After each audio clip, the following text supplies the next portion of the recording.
अभी हम बजट का थर्ड लेक्चर देख रहे हैं। फर्स्ट लेक्चर के अंदर हमने बजट का बेसिक देखा था कि कौन से पॉलिटिकल कंसेप्ट है, कौन से इकोनॉमिक कंसेप्ट है जो बजट के साथ लिंक होता है। सेकेंड लेक्चर के अंदर थीम्स ऑफ बजट हमने देखा था 2021-22, that is the first 5 theme 1 to theme 5।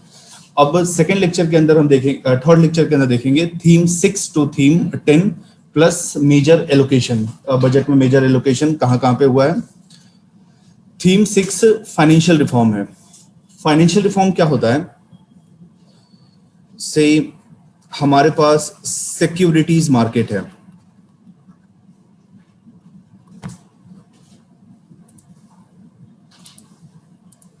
हमारे पास सिक्योरिटीज मार्केट है जहां पे हम शेयर, जहां पे हम डिबेंचर, उसका हम ट्रेडिंग करते हैं, that is security market.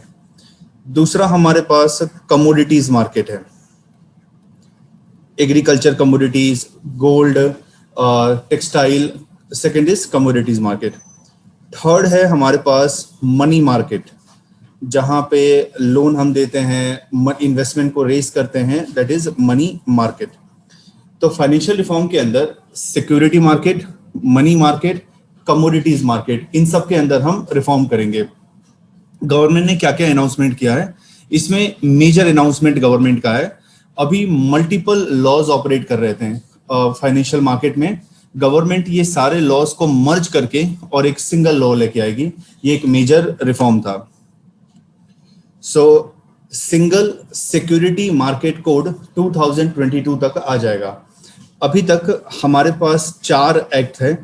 SEBI act 1992, depository act 1996, security contract regulation act 1956 and government security act 2007। ये चारों को ऐड कर देंगे और ऐड करने के बाद एक सिंगल एक्ट हम लेके आएंगे and that will be security market code by 2022।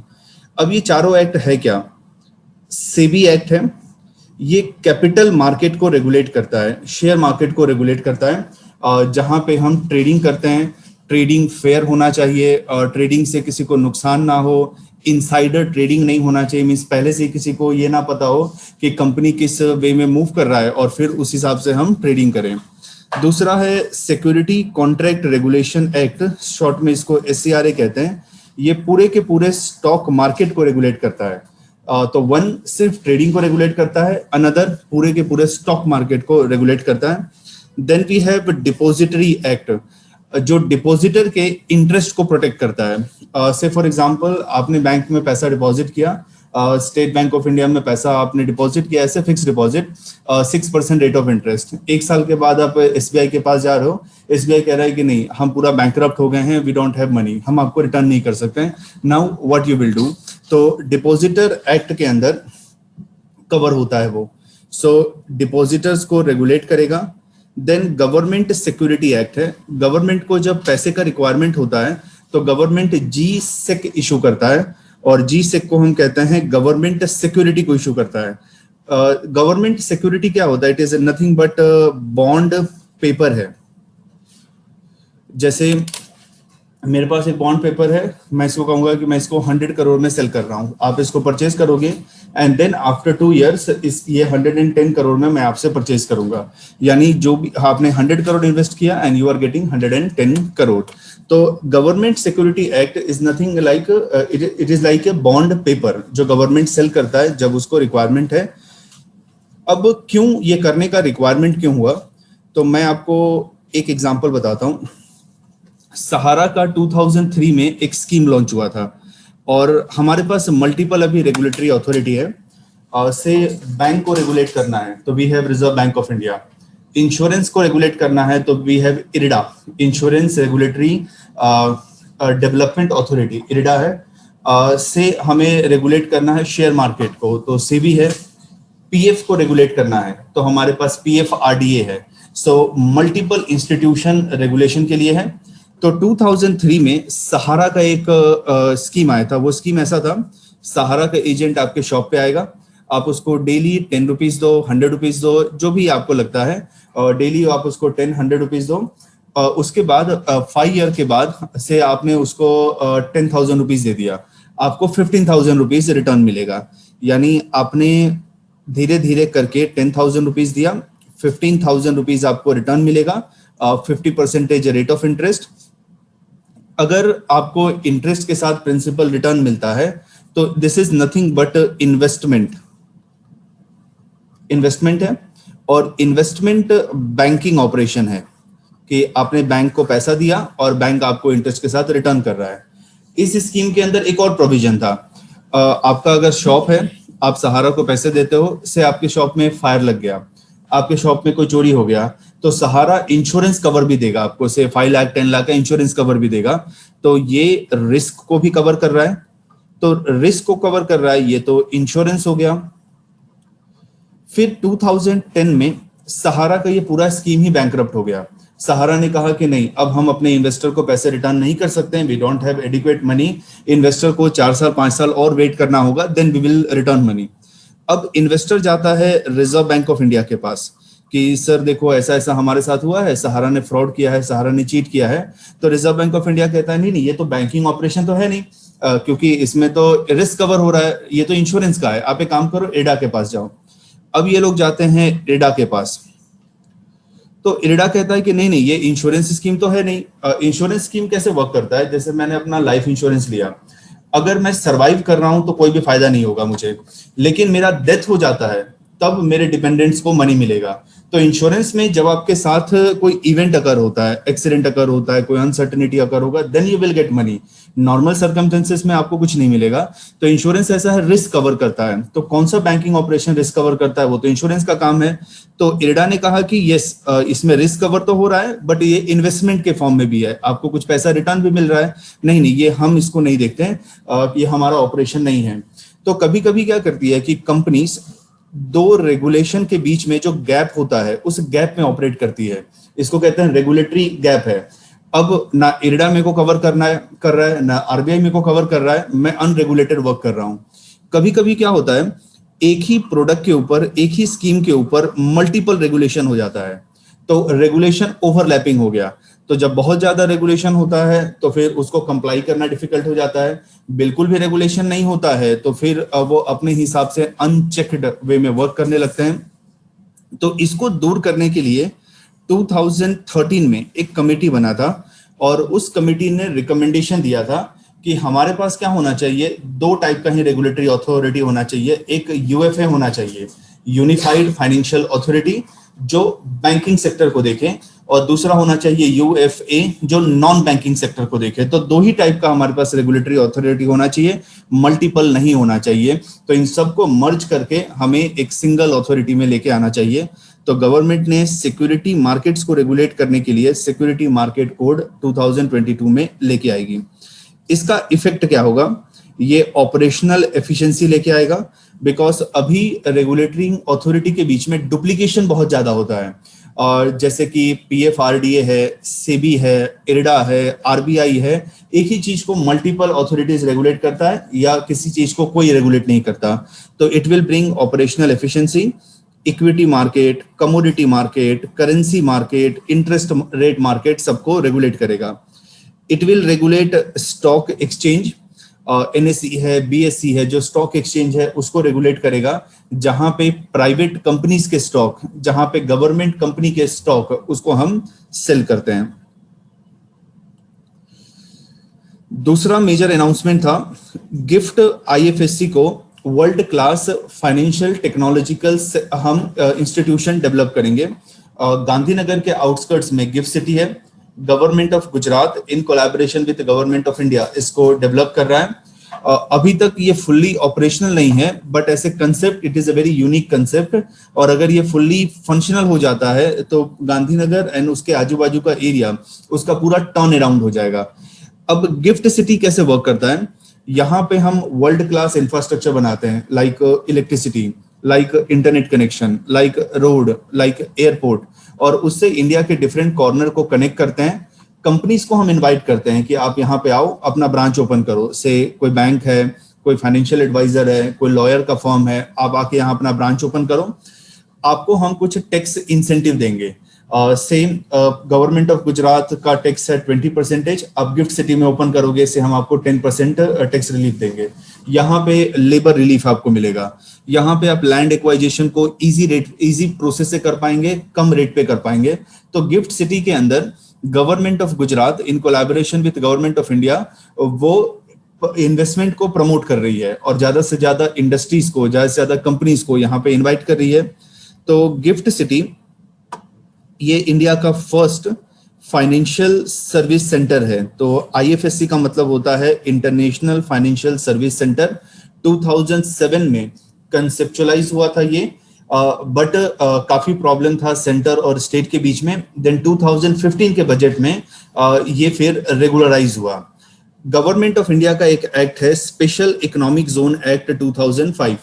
Special economic zone क्या होता है, जैसे अंकलेश्वर के पास दहेज है, स्पेशल इकोनॉमिक जोन है, वडोदरा स्पेशल इकोनॉमिक जोन है, धोलेरा स्पेशल इकोनॉमिक जोन है। तो स्पेशल इकोनॉमिक जोन मीन्स वहां पे इंडस्ट्रियल एक्टिविटी को हम ईयर मार्क करते हैं कि इस जगह पे इंडस्ट्रियल एक्टिविटी होगा और यहाँ पे जो भी प्रोडक्ट प्रोड्यूस होगा वो क्वालिटी वाइज बेटर होगा, जो भी प्रोडक्ट प्रोड्यूस होगा वो कॉस्ट वाइज कंपेटिटिव होगा, जिससे हमारा एक्सपोर्ट बूस्ट होगा, जिससे डोमेस्टिक सेक्टर में भी हम उसको सप्लाई कर पाएंगे। तो मैन्युफैक्चरिंग को वर्ल्ड क्लास बनाने के लिए, मैन्युफैक्चरिंग को कंपेटिटिव बनाने के लिए, सर्विस सेक्टर को कंपेटिटिव बनाने के लिए हम SEZ लेके आते हैं। तो under special economic zone act 2005 GIFT City को multi service special economic zone हमने क्रिएट किया। स्पेशल इकोनॉमिक जोन दो टाइप का होता है, एक जनरल होता है और एक स्पेसिफिक होता है। जैसे मेगा फूड पार्क, तो यहाँ पे सिर्फ फूड प्रोसेसिंग इंडस्ट्री होगी, या टेक्सटाइल पार्क, यहाँ पे सिर्फ टेक्सटाइल इंडस्ट्रीज ही होगी। लेकिन गिफ्ट सिटी के अंदर multiple company, financial company, banking company, कोई IT कंपनी है, TCS है, टेक महिंद्रा है, वो भी होगा। तो मल्टी सर्विस इसको हमने SEZ बनाया, नॉट स्पेसिफिक सेक्टर के लिए। तो multi service special economic zone, और अप्रैल 2015 मार्च में 2015 का बजट आया था, उसके अंदर इसको स्पेशल इकोनॉमिक जोन वाले एक्ट के अंदर हमने डाला था। Gift city will provide competitive, और गिफ्ट सिटी का पूरा नाम है Gujarat international finance tech city, और IFSC का मतलब है इंटरनेशनल फाइनेंस सर्विस सेंटर। तो गिफ्ट IFSC ये कंपिटिटिव कॉस्ट ऑफ ऑपरेशन है, कंपिटिटिव टैक्स होगा, यहाँ पे सिंगल विंडो क्लियरेंसेस होगा, गवर्नमेंट से जो भी क्लियरेंस लेना है, कंपनी लॉ प्रोविजन को रिलैक्स करेंगे, और यहाँ पे इंटरनेशनल आर्बिट्रेशन सेंटर होगा। अभी कैन का टैक्स डिस्प्यूट हमने लास्ट मंथ देखा था, जनवरी के मंथ में। तो जब गवर्नमेंट ऑफ इंडिया के बीच में किसी कंपनी को बीच में टैक्स का डिस्प्यूट आता है, उसको हम कैसे सेटल करेंगे, तो उसको हम आर्बिट्रेशन से सेटल करते हैं। यहाँ पे एक सिंगल रेगुलेटरी मैकेनिज्म होगा, मींस एक सिंगल रेगुलेटरी अथॉरिटी।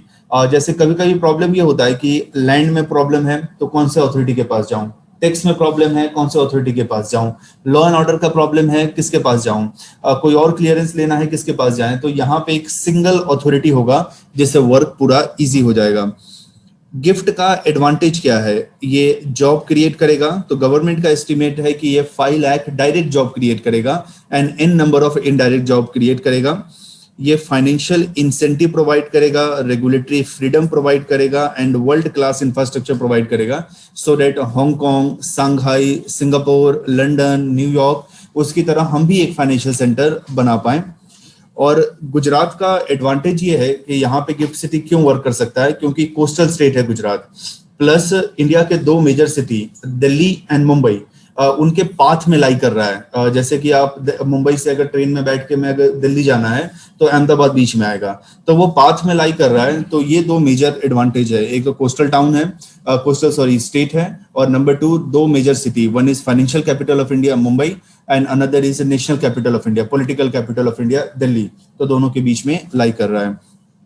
यहाँ पे unparallel connectivity and transportation access है। गवर्नमेंट यहाँ पे इस तरीके से पूरा स्ट्रक्चर को बिल्ड करेगी, इंफ्रास्ट्रक्चर को बिल्ड करेगी कि इन्वायरमेंट को कम से कम नुकसान हो। ग्रीनरी यहाँ पे एडिक्वेट हम रखेंगे, इस जगह पे नंबर ऑफ ट्रीज को कम कट करेंगे, यहाँ पे सोलर पैनल्स को यूज करेंगे, इको फ्रेंडली कंस्ट्रक्शन टेक्निक हम यूज करेंगे, and national and international hub for ITs company finance company, commodity exchange, global trading, insurance, offshore banking and data centre. अभी अगर आप गिफ्ट सिटी में जाके देखो तो अराउंड 30-40% वो ऑक्यूपाइड है, बट जो गवर्नमेंट का प्लान है उसके अकॉर्डिंग अभी वर्क नहीं कर रहा है। वन रीजन इज कि इकोनॉमी भी अभी हमारा परफॉर्म नहीं कर रहा है। तो once economy start performing, economy के अंदर एक कंसेप्ट है और वो कंसेप्ट है बुल वर्सेस बियर का कंसेप्ट है। अब ये बुल वर्सेस बियर का कंसेप्ट क्या है कि जो कॉमर्स बैकग्राउंड के होंगे उनको पता होगा।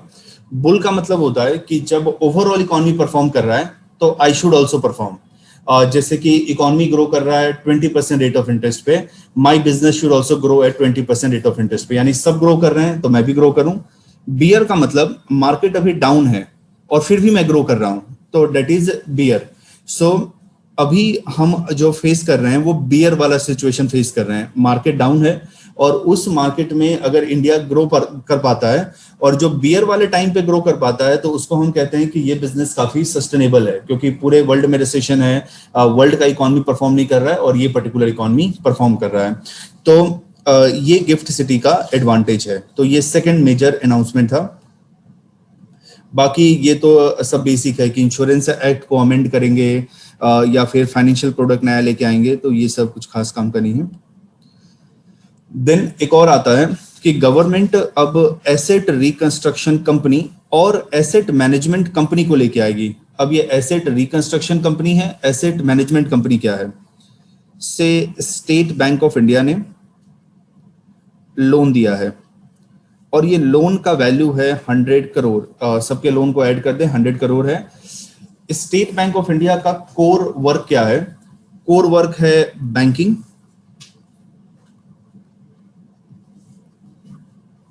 बैंकिंग है।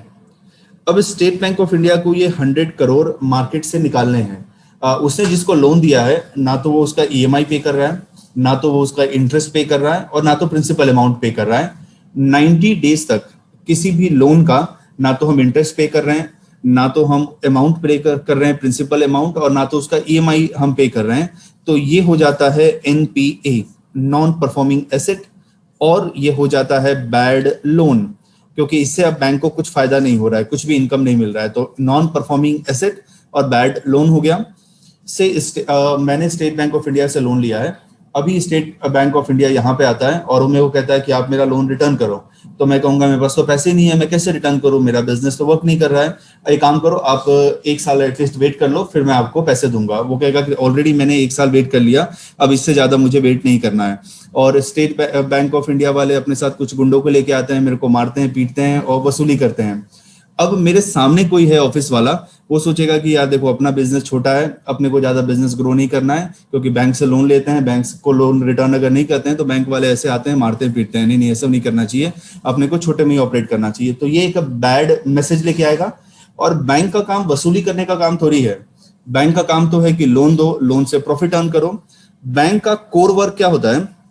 डिपॉजिटर है, से मिस्टर ए डिपॉजिटर है, वो बैंक में जाता है और अपने पैसे को डिपॉजिट करता है, तो बैंक इसको प्रॉमिस करती है कि 6% रेट ऑफ इंटरेस्ट पे हम आपको लोन देंगे। फिर कोई कंपनी है XYZ प्राइवेट लिमिटेड, ये बैंक के पास लोन लेने जाती है और बैंक इसको कहती है कि हम आपको 9% पे लोन देंगे। तो बैंक ने मेरे से 6% पे पैसा लिया और किसी कंपनी को उसने 9% पे दिया, तो 3% का बैंक का गेन हुआ, प्रॉफिट हुआ। उसके अंदर बैंक का ऑपरेशन, बैंक के स्टाफ का सैलरी, बैंक के लैंड का रेंट, वहां पे ऑफिस का रेंट, और ये सब उसमें कवर होता है, प्लस बैंक को प्रॉफिट है।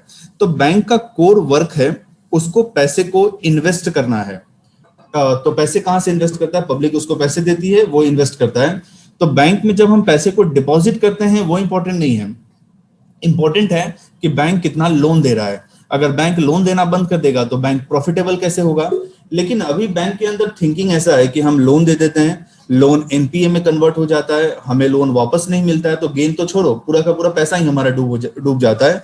और आज के टाइम पे नॉन परफॉर्मिंग एसेट अगर पूरे इंडियन बैंकिंग सेक्टर में देखें तो ये 7.8 लाख करोड़ है, अप्रोक्सीमेटली इतना है, 7.8 लाख करोड़, ह्यूज अमाउंट है। और अगर अपने जीडीपी को हम देखें तो 34.83 लाख करोड़ का हमारा जीडीपी है।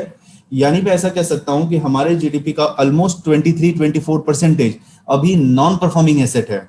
तो इसके लिए गवर्नमेंट अब एसेट मैनेजमेंट कंपनी और एसेट रिकंस्ट्रक्शन कंपनी लेके आई। अब इसका काम क्या होगा, स्टेट बैंक ऑफ इंडिया से कोई एसेट मैनेजमेंट कंपनी है, उसके पास जाएगी, वो कहेगी कि मेरे पास 100 करोड़ का एनपीए है और मैं तुमको सेल करना चाहता हूं। तो वो कहेगा कि ठीक है, आप मुझे ये सेल कर दो 60 करोड़ में।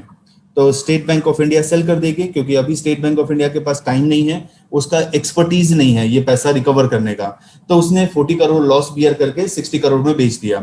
अब एसेट रिकंस्ट्रक्शन कंपनी और एसेट मैनेजमेंट कंपनी वो क्या करेगी, इंडिविजुअल के पास आएगी, वो कहेगी कि देखो पहले आपका स्टेट बैंक ऑफ इंडिया में लोन था, उस लोन को मैंने परचेज कर लिया है, अब आपको मुझे रिटर्न करना पड़ेगा। अब वो मेरे से वसूली करेगा। तो सपोज करो वो हाई हैंडेड अप्रोच रखता है, मुझे मारता है, पीटता है, मेरे बिल्डिंग के ऊपर लॉक लगा के चला जाता है। तो उस केस में अगर कोई देखेगा तो उसको लगेगा कि से ये कोई XYZ कंपनी है जो रिकवर करी, स्टेट बैंक ऑफ इंडिया तो है नहीं। तो स्टेट बैंक ऑफ इंडिया का कोर वर्क भी वो कंसंट्रेट कर पाएगा, स्टेट बैंक ऑफ इंडिया का नाम भी खराब नहीं होगा और कुछ पैसे भी उसको रिटर्न मिल गए। तो इसको हम कहते हैं कि जो asset reconstruction company, asset management company को हम बैड बैंक कहते हैं। तो बैड बैंक कंसेप्ट है, वो बैड लोन को परचेज करता है और बाद में उसको रिकवर करने का ट्राई करता है। तो इस बार के बजट में minister of finance Nirmala Sitharaman ने उन्होंने अनाउंस किया कि हम एसेट मैनेजमेंट कंपनी और एसेट रिकंस्ट्रक्शन कंपनी इसको हम लेके आएंगे और जो बैड लोन के प्रॉब्लम को सॉल्व करेगा। 7.8 लाख करोड़ बहुत ही सिग्निफिकेंट अमाउंट है। नॉन परफॉर्मिंग एसेट क्या होता है, तो जैसा मैंने बताया था कि 90 डेज तक किसी लोन के ऊपर या किसी एडवांस के ऊपर ना तो ईएमआई पे कर रहे हैं, ना तो प्रिंसिपल अमाउंट पे कर रहे हैं और ना तो कुछ इंटरेस्ट पे कर रहे हैं 90 डेज तक। एनपीए को फर्दर हम क्लासिफाई करते हैं सब standard asset, doubtful asset and loss asset. जब कोई एनपीए 12 मंथ तक एनपीए रहता है तो उसको हम कहते हैं सब स्टैंडर्ड एसेट। जब वो 24 मंथ तक एनपीए रहता है उसको हम कहते हैं डाउटफुल एसेट।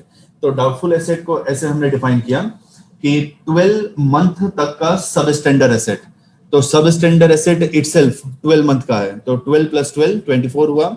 और लॉस एसेट मींस कोई भी एसेट जहां पे 36 मंथ तक कोई भी एक्टिविटी नहीं हो रहा है, कुछ भी रिटर्न नहीं आ रहा है। तो इन शॉर्ट एनपीए है 90 डेज तक, 3 मंथ तक हम कोई भी एक्टिविटी नहीं करते हैं। जब कोई एसेट 12 मंथ तक नॉन परफॉर्मिंग एसेट है तो वो सब स्टैंडर्ड एसेट है, 24 मंथ 2 साल तक है तो डाउटफुल एसेट है, और 36 मंथ तक है तो वो लॉस एसेट है। एनपीए को फर्दर कैटेगराइजेशन करते हैं। लॉस एसेट मतलब अब इसके मिलने के कोई भी चांस नहीं है, मींस जितना भी होप था सारा का सारा होप हमने अब खत्म कर दिया है। एनपीए क्यों प्रोड्यूस होता है? पहला है बैड लेंडिंग प्रैक्टिस। अब बैड लेंडिंग प्रैक्टिस क्या है, से ये फ्लैट मेरा है और फ्लैट 1 करोड़ का है। अभी मैं स्टेट बैंक ऑफ इंडिया के पास जाता हूं और स्टेट बैंक ऑफ इंडिया को कहता हूं कि सर आप मुझे लोन दे दो। तो स्टेट बैंक ऑफ इंडिया कहेगी आपके पास कोलेटरल है कुछ? मैं बोलूंगा यस, मेरे पास फ्लैट का पेपर है, 1 करोड़ का फ्लैट का पेपर है। तो स्टेट बैंक ऑफ इंडिया कहेगी देखो आपके पास 1 करोड़ के फ्लैट का पेपर है तो हम आपको 80 लाख लोन दे सकते हैं इस कोलेटरल पे, क्योंकि इनकेस जब आप लोन रिटर्न भी ना करो तो हम क्या करेंगे, इसका ऑक्शन करेंगे।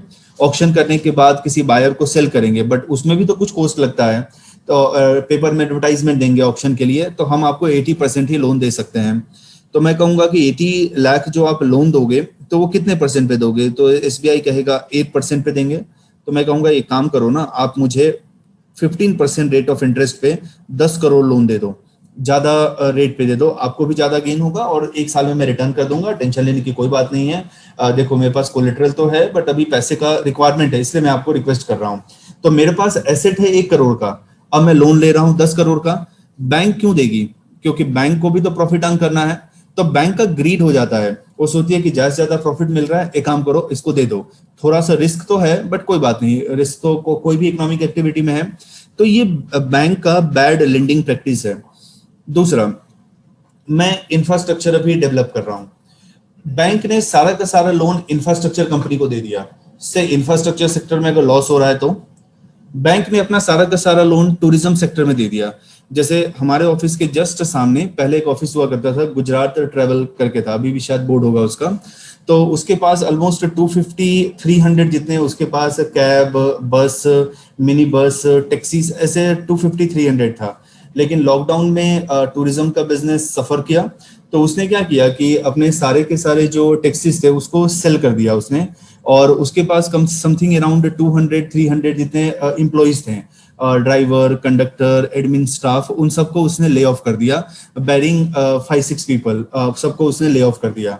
और उससे जब मैं बात कर रहा था तो उसने ऐसा कहा कि अभी नियर टाइम में भी टूरिज्म सेक्टर इमर्ज नहीं होगा, at least it will take 1 year time. In the best case scenario 2021 के एंड तक शायद ये रिकवर कर जाए, in the best case scenario, but हो सकता है कि उससे भी ज्यादा प्रोलॉन्ग करें। तो बैंक ने अगर अपना सारा लोन टूरिज्म सेक्टर को दिया है, टूरिज्म सेक्टर ही लॉस में चल रहा है, तो क्या होगा?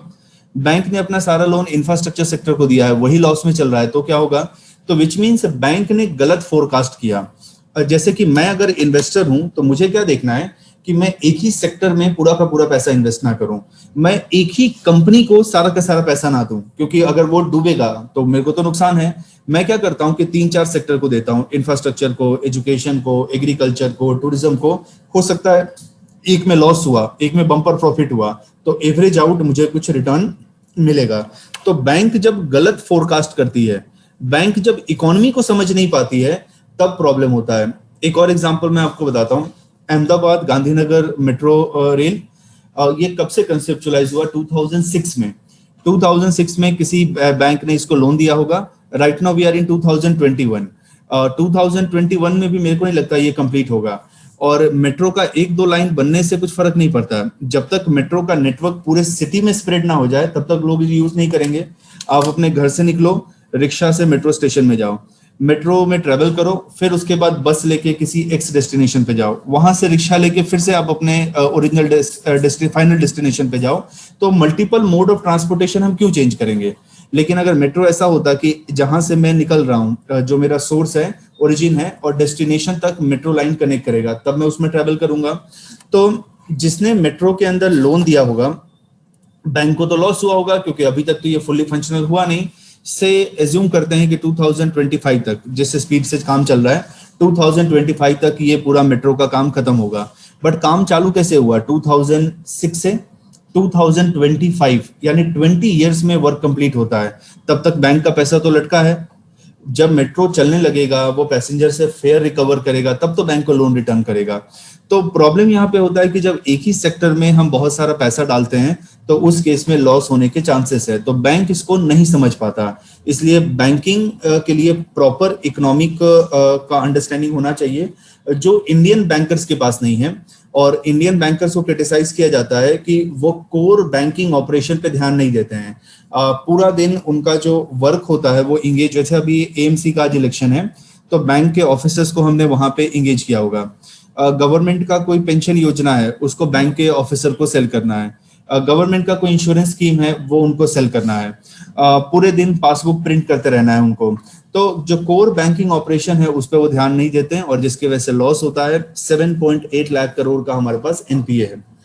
दूसरा है, बैंक के बीच में कंपटीशन होता है। मैं एसबीआई के पास जाऊंगा, मैं कहूंगा कि सर आप मुझे 10 करोड़ का लोन दो, तो एसबीआई कहेगा मैं 10 करोड़ का क्यों लोन दूं, क्योंकि आपके पास कोलेटरल तो 1 करोड़ का है। मैं कहूंगा कि देखो सर, अगर आप नहीं दोगे तो bank of Baroda is ready to give me loan, और वो भी 9% रेट ऑफ इंटरेस्ट पे। तो आप देख लो, गेन बैंक ऑफ बड़ौदा को होगा 10 करोड़ का, समवेयर मैं उसको 16-17 करोड़ रिटर्न करूंगा, तो उसको गेन होगा, आपको तो लॉस होगा। तो फिर बैंक सोचता है कि देखो ये इंडिया का एक टॉप इंडस्ट्रियलिस्ट है, एक काम करते हैं इसको लोन दे देते हैं, ये कहाँ भागेगा, लेके तो भागेगा नहीं। तो कभी कभी बैंक के बीच में कंपटीशन होता है अनसिक्योर लोन देने के लिए, क्योंकि बैंक को भी तो पैसे अर्न करने हैं। और अनसिक्योर लोन वो होता है जो कोलेटरल जिसके लिए नहीं दिया जाता है, जिसमें एसेट है से 100 रुपीज का, लोन दिया है उसको 1000 रुपीज का। विजय माल्या के साथ प्रॉब्लम क्या है कि विजय माल्या ने अपना एसेट 100 करोड़ उन्होंने बैंक को दिखाया था, और इस 100 करोड़ पे उन्होंने 2700 करोड़ का लोन लिया है, यानी 2700 करोड़ का लोन लिया है मैंने 100 करोड़ के एसेट पे। अब क्या हुआ, सारे बैंक्स मेरे एसेट पे आ गए, उन्होंने अपना लॉक लगा दिया। अब चलो ये एसेट लेके भी चले जाते हैं तो भी तो मुझे फायदा है 2600 करोड़ का, ले जाओ एसेट, क्या फर्क पड़ता है, मुझे तो बेनिफिट ही है। तो इसलिए अभी बैंक से डेस्परेट है विजय माल्या के साथ सेटलमेंट करने के लिए। विजय माल्या वहां पे डेस्परेट नहीं है, वो कहते हैं कि ठीक है, गवर्नमेंट जब कहेगी तब हम सेटलमेंट करेंगे। उसके बाद बैंक का जो इंटरनल मैनेजमेंट है अगर वो प्रॉपर नहीं होता है तो उसकी वजह से भी जो है बैड लोन जनरेट होता है। उसके बाद इन्वायरमेंटल फैक्टर है, जैसे किसी प्रोजेक्ट को क्लियरेंस नहीं मिला या गवर्नमेंट चेंज हो गया। जैसे कि इमेजिन करो कि एक बिजनेसमैन है, वो अभी गवर्नमेंट के बहुत क्लोज है, से इलेक्शन होता है और इलेक्शन के बाद दूसरी पार्टी आ जाती है और वो फिर जो बिजनेसमैन गवर्नमेंट के क्लोज था उसको अब डिस्क्रिमिनेट करती है, तो अब उसका पूरा प्रोजेक्ट तो इम्बैलेंस हो जाएगा और जब उसका प्रोजेक्ट वर्कआउट ही नहीं करेगा तो बैंक को लोन कैसे रिटर्न करेगा। और दूसरा, बैंकिंग सेक्टर के अंदर ही क्राइसिस आ जाता है, क्योंकि बैंक को प्रॉफिट नहीं हो रहा है तो बैंक का बहुत डेस्परेट होता है कैसे भी करके प्रॉफिट लेके आना है। तो इन शॉर्ट, एनपीए कब अकर होगा, जब बैंकिंग सेक्टर में ऑपरेशनल हमारा प्रॉपर वे में नहीं होगा, जब बैंकर्स ये नहीं समझेंगे कि हमें किस तरीके से लोन देना चाहिए, कैसे स्क्रूटिनी करना चाहिए। ऐसा कहा जाता है कि जो बॉर्डर पे हमारे सिक्योरिटी फोर्सेस हैं वो हमारे लैंड के बॉर्डर को मैन करते हैं, लैंड के बॉर्डर को प्रोटेक्ट करते हैं, वैसे ही बैंकर्स हैं वो हमारे इकोनॉमिक सोवर्निटी को प्रोटेक्ट करते हैं। अगर बैंकर्स का अंडरस्टैंडिंग इकोनॉमी का ठीक नहीं है, बैंकर्स ठीक वे में वर्क नहीं करते हैं तो एक हमारी इकोनॉमी को बहुत ज्यादा नुकसान होगा एंड समहाउ हम अभी उस क्राइसिस से पास हो रहे हैं। देन इंडिया में कितना एफडीआई आया, तो उसका डेटा है FDI in the percentage of GDP, उसका डेटा है ये।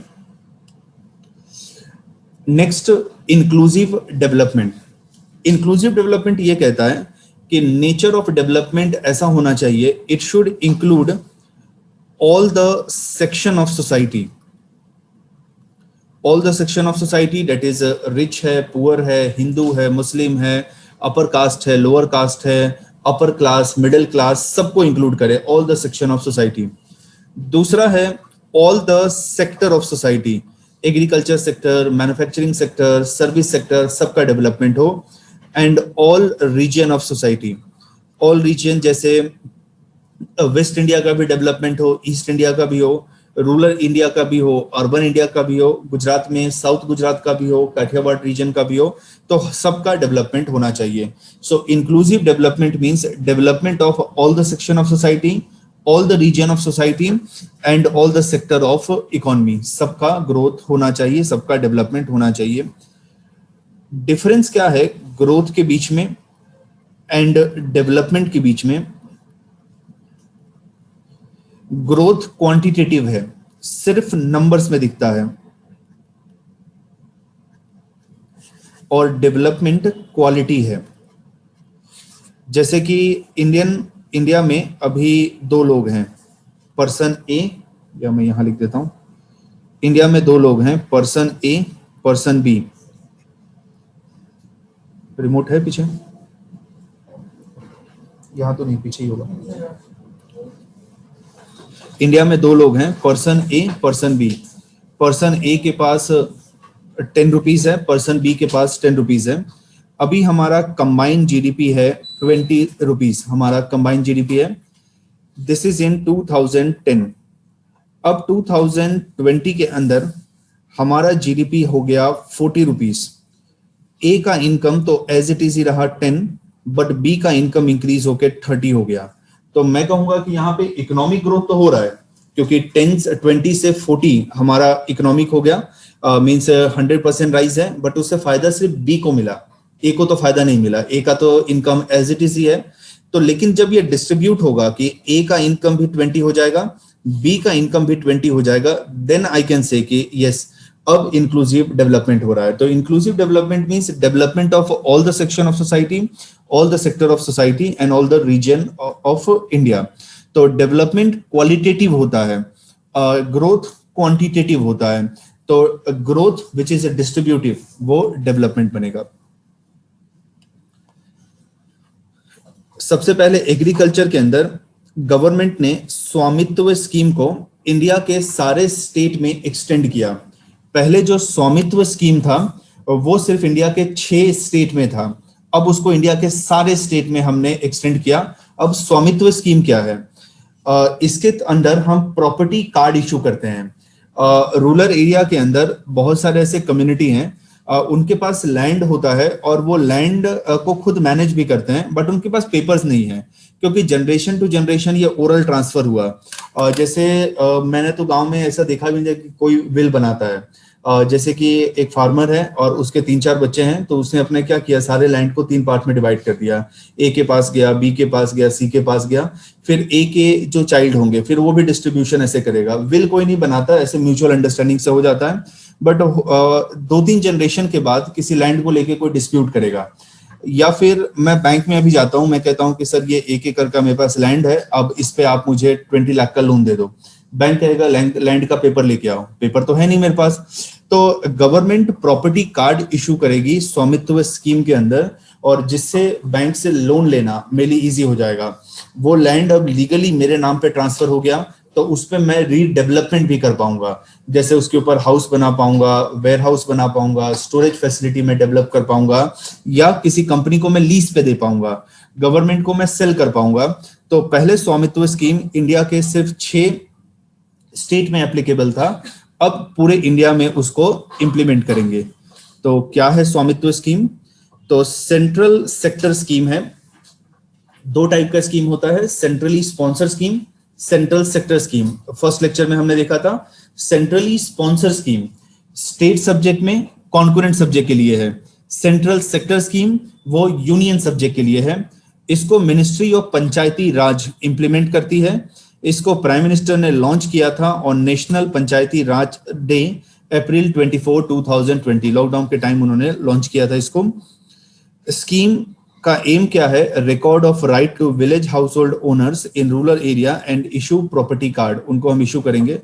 अभी तक ये 6 स्टेट में ही एप्लीकेबल था, 6 स्टेट के 763 विलेजेस। गवर्नमेंट ने पायलट बेसिस पे इसको रोल आउट किया था। Pilot basis means trial basis पे 6 स्टेट में। 6 स्टेट कौन सा है?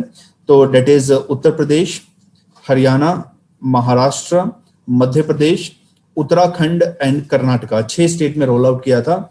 अब गवर्नमेंट इसको ऑल ओवर इंडिया में एक्सटेंड करेगी एंड बाय 2024 हर एक लैंड का प्रॉपर्टी कार्ड लोगों के पास होगा। पूरे इंडिया के अंदर 6.62 लाख विलेजेस हैं, उसको हम कवर करेंगे और सबको प्रॉपर्टी कार्ड मिल जाएगा। और जिससे क्या होगा कि विलेजर्स अपने लैंड को ऐसे फाइनेंशियल एसेट की तरह यूज कर पाएंगे। जब भी वो कोई फाइनेंशियल प्रॉब्लम फेस कर रहे हैं, बैंक से लोन ले पाएंगे, लैंड को सेल कर पाएंगे, किसी कंपनी को लीज पे दे पाएंगे। तो ये स्वामित्व स्कीम है। गवर्नमेंट के स्कीम को देखना तो वो क्या होता है कि हिंदी जो वर्ड होती है उसी का जगलरी होता है आजू बाजू। तो स्वामी मतलब होता है मास्टर, तो स्वामित्व मीन्स लैंड का मास्टर। तो लैंड का प्रॉपर्टी राइट्स आपको मिल गया, आप उसके मास्टर बन गए, ओनर बन गए, तो दैट इज स्वामित्व स्कीम। तो हिंदी नाम से इसको आइडेंटिफाई करना। दूसरा, पहले ऑपरेशन ग्रीन स्कीम था, ये सिर्फ टॉप के लिए था। तो टॉप, टोमेटो, ऑनियन, पोटैटो, ये 3 के लिए ही था। और इसका बेसिक ऑब्जेक्टिव क्या था कि इसके प्राइस इंक्रीज को हमें अरेस्ट करना है। प्राइस ज्यादा इंक्रीज नहीं होना चाहिए बियॉन्ड सम लेवल। और ये सारे पेरिशेबल आइटम्स होते हैं। फॉर एग्जांपल, अभी मैं एक फार्मर हूं और से मेहसाना का मैं एक फार्मर हूं। मैं क्या करता हूं कि अपने ट्रैक्टर पे 100 केजी टोमेटो लोड कर देता हूं और फिर मैं अहमदाबाद की तरफ निकलता हूं, अहमदाबाद में सेल करने के लिए। लेकिन पेरिशेबल आइटम्स है तो से उसमें से 30-40% बीच में ही खराब हो जाता है, क्योंकि मेरा जो ट्रैक्टर है वो मॉडर्न नहीं है, उसमें कोल्ड स्टोरेज फैसिलिटी नहीं है। तो 30-40-50% खराब हो गया। अब मेरे पास बचा सिर्फ 500 केजी ही। से मेरे पास 1000 केजी था और 1 केजी को मैं 10 रुपीज में सेल कर रहा था। तो टोटल इनकम मैं एक्सपेक्ट कर रहा था 10,000 और मेरा इनपुट एग्रीकल्चर में लगा से 8,000, तो 2,000 का मुझे प्रॉफिट है। लेकिन अब क्या हुआ कि इसमें से 500 केजी खराब हो गया, तो मेरे पास बचा 500 केजी। अब मुझे इसको सेल करना पड़ेगा 20 रुपीज में, तभी तो मुझे 10,000 का इनकम होगा। यानी जितना खराब हो रहा है उतना ही ज्यादा अब मुझे हाई रेट पे सेल करना पड़ेगा। हाई रेट पे सेल करूंगा, फूड इन्फ्लेशन अकर हो जाएगा, और फूड इन्फ्लेशन अकर होगा तो वो तो डिजायरेबल नहीं है। तो पेरिशेबल आइटम को कैसे स्टोर करें? कैसे ट्रांसपोर्ट करें, फार्मर्स का पोस्ट हार्वेस्ट लॉस कैसे हम कम करें, और इसके प्राइस राइस को कैसे अरेस्ट करें। तो इसके लिए ऑपरेशन ग्रीन स्कीम लॉन्च हुआ था। अब ग्रीन का मतलब क्या है, ये उस आइटम को कवर करेगा जो फ्रूट्स हैं, जो वेजिटेबल्स हैं, जो खराब हो सकते हैं। तो ऑपरेशन ग्रीन स्कीम हमने लॉन्च किया था, पहले सिर्फ टॉप के लिए था, अब हम 22 पेरिशेबल आइटम, फ्रूट्स, वेजिटेबल्स, उन सबको ऐड कर देंगे। तो earlier just 3 tomato, onion, potato, and now 22 perishable items को इसमें हमने ऐड कर दिया। तो यहां पे आप देखो, operation green to stabilise supply of tomato, onion, potato and ensure availability of top crops throughout the country around the year without increasing price volatility. Ministry of Food Processing and Industry इसको launch करेगा। अभी तक जो food processing की minister थी हरसिमरत कौर बादल थी, तो फिर उन्होंने रिजाइन किया, तो अभी कोई और संभाल रहा है इसको। Ministry of food processing and industry, उसके अंदर एक ऑर्गेनाइजेशन है, ऑटोनोमस बॉडी है, नाफेड। तो नाफेड का फुल फॉर्म है national agriculture cooperative marketing federation of India. तो नाफेड नोडल एजेंसी है। नोडल एजेंसी का मतलब क्या होता है, से इस स्कीम को हमें इंप्लीमेंट करना है, एग्रीकल्चर मिनिस्ट्री के साथ कोऑर्डिनेट करेंगे, फाइनेंस मिनिस्ट्री के साथ कोऑर्डिनेट करेंगे, ट्रांसपोर्टेशन मिनिस्ट्री के साथ कोऑर्डिनेट करेंगे। सो ये सारा कोऑर्डिनेशन का काम कौन करेगा, नाफेड करेगा। स्टोरेज फैसिलिटी को बिल्ड करना है, इसके लिए हम नाबार्ड को, बैंक को कांटेक्ट करेंगे कि आप फार्मर्स को लोन दो। तो nodal agency means coordinating agency होता है। तो ये स्कीम को इंप्लीमेंट करने का रिस्पॉन्सिबिलिटी इसका है। इसके लिए जिसको कांटेक्ट करना है, जिसके साथ कोऑर्डिनेट करना है, उसके साथ ये कोऑर्डिनेट करेगा। तो नाफेड नोडल एजेंसी है, प्राइस स्टेबलाइजेशन मेजर को इंप्लीमेंट करेगा।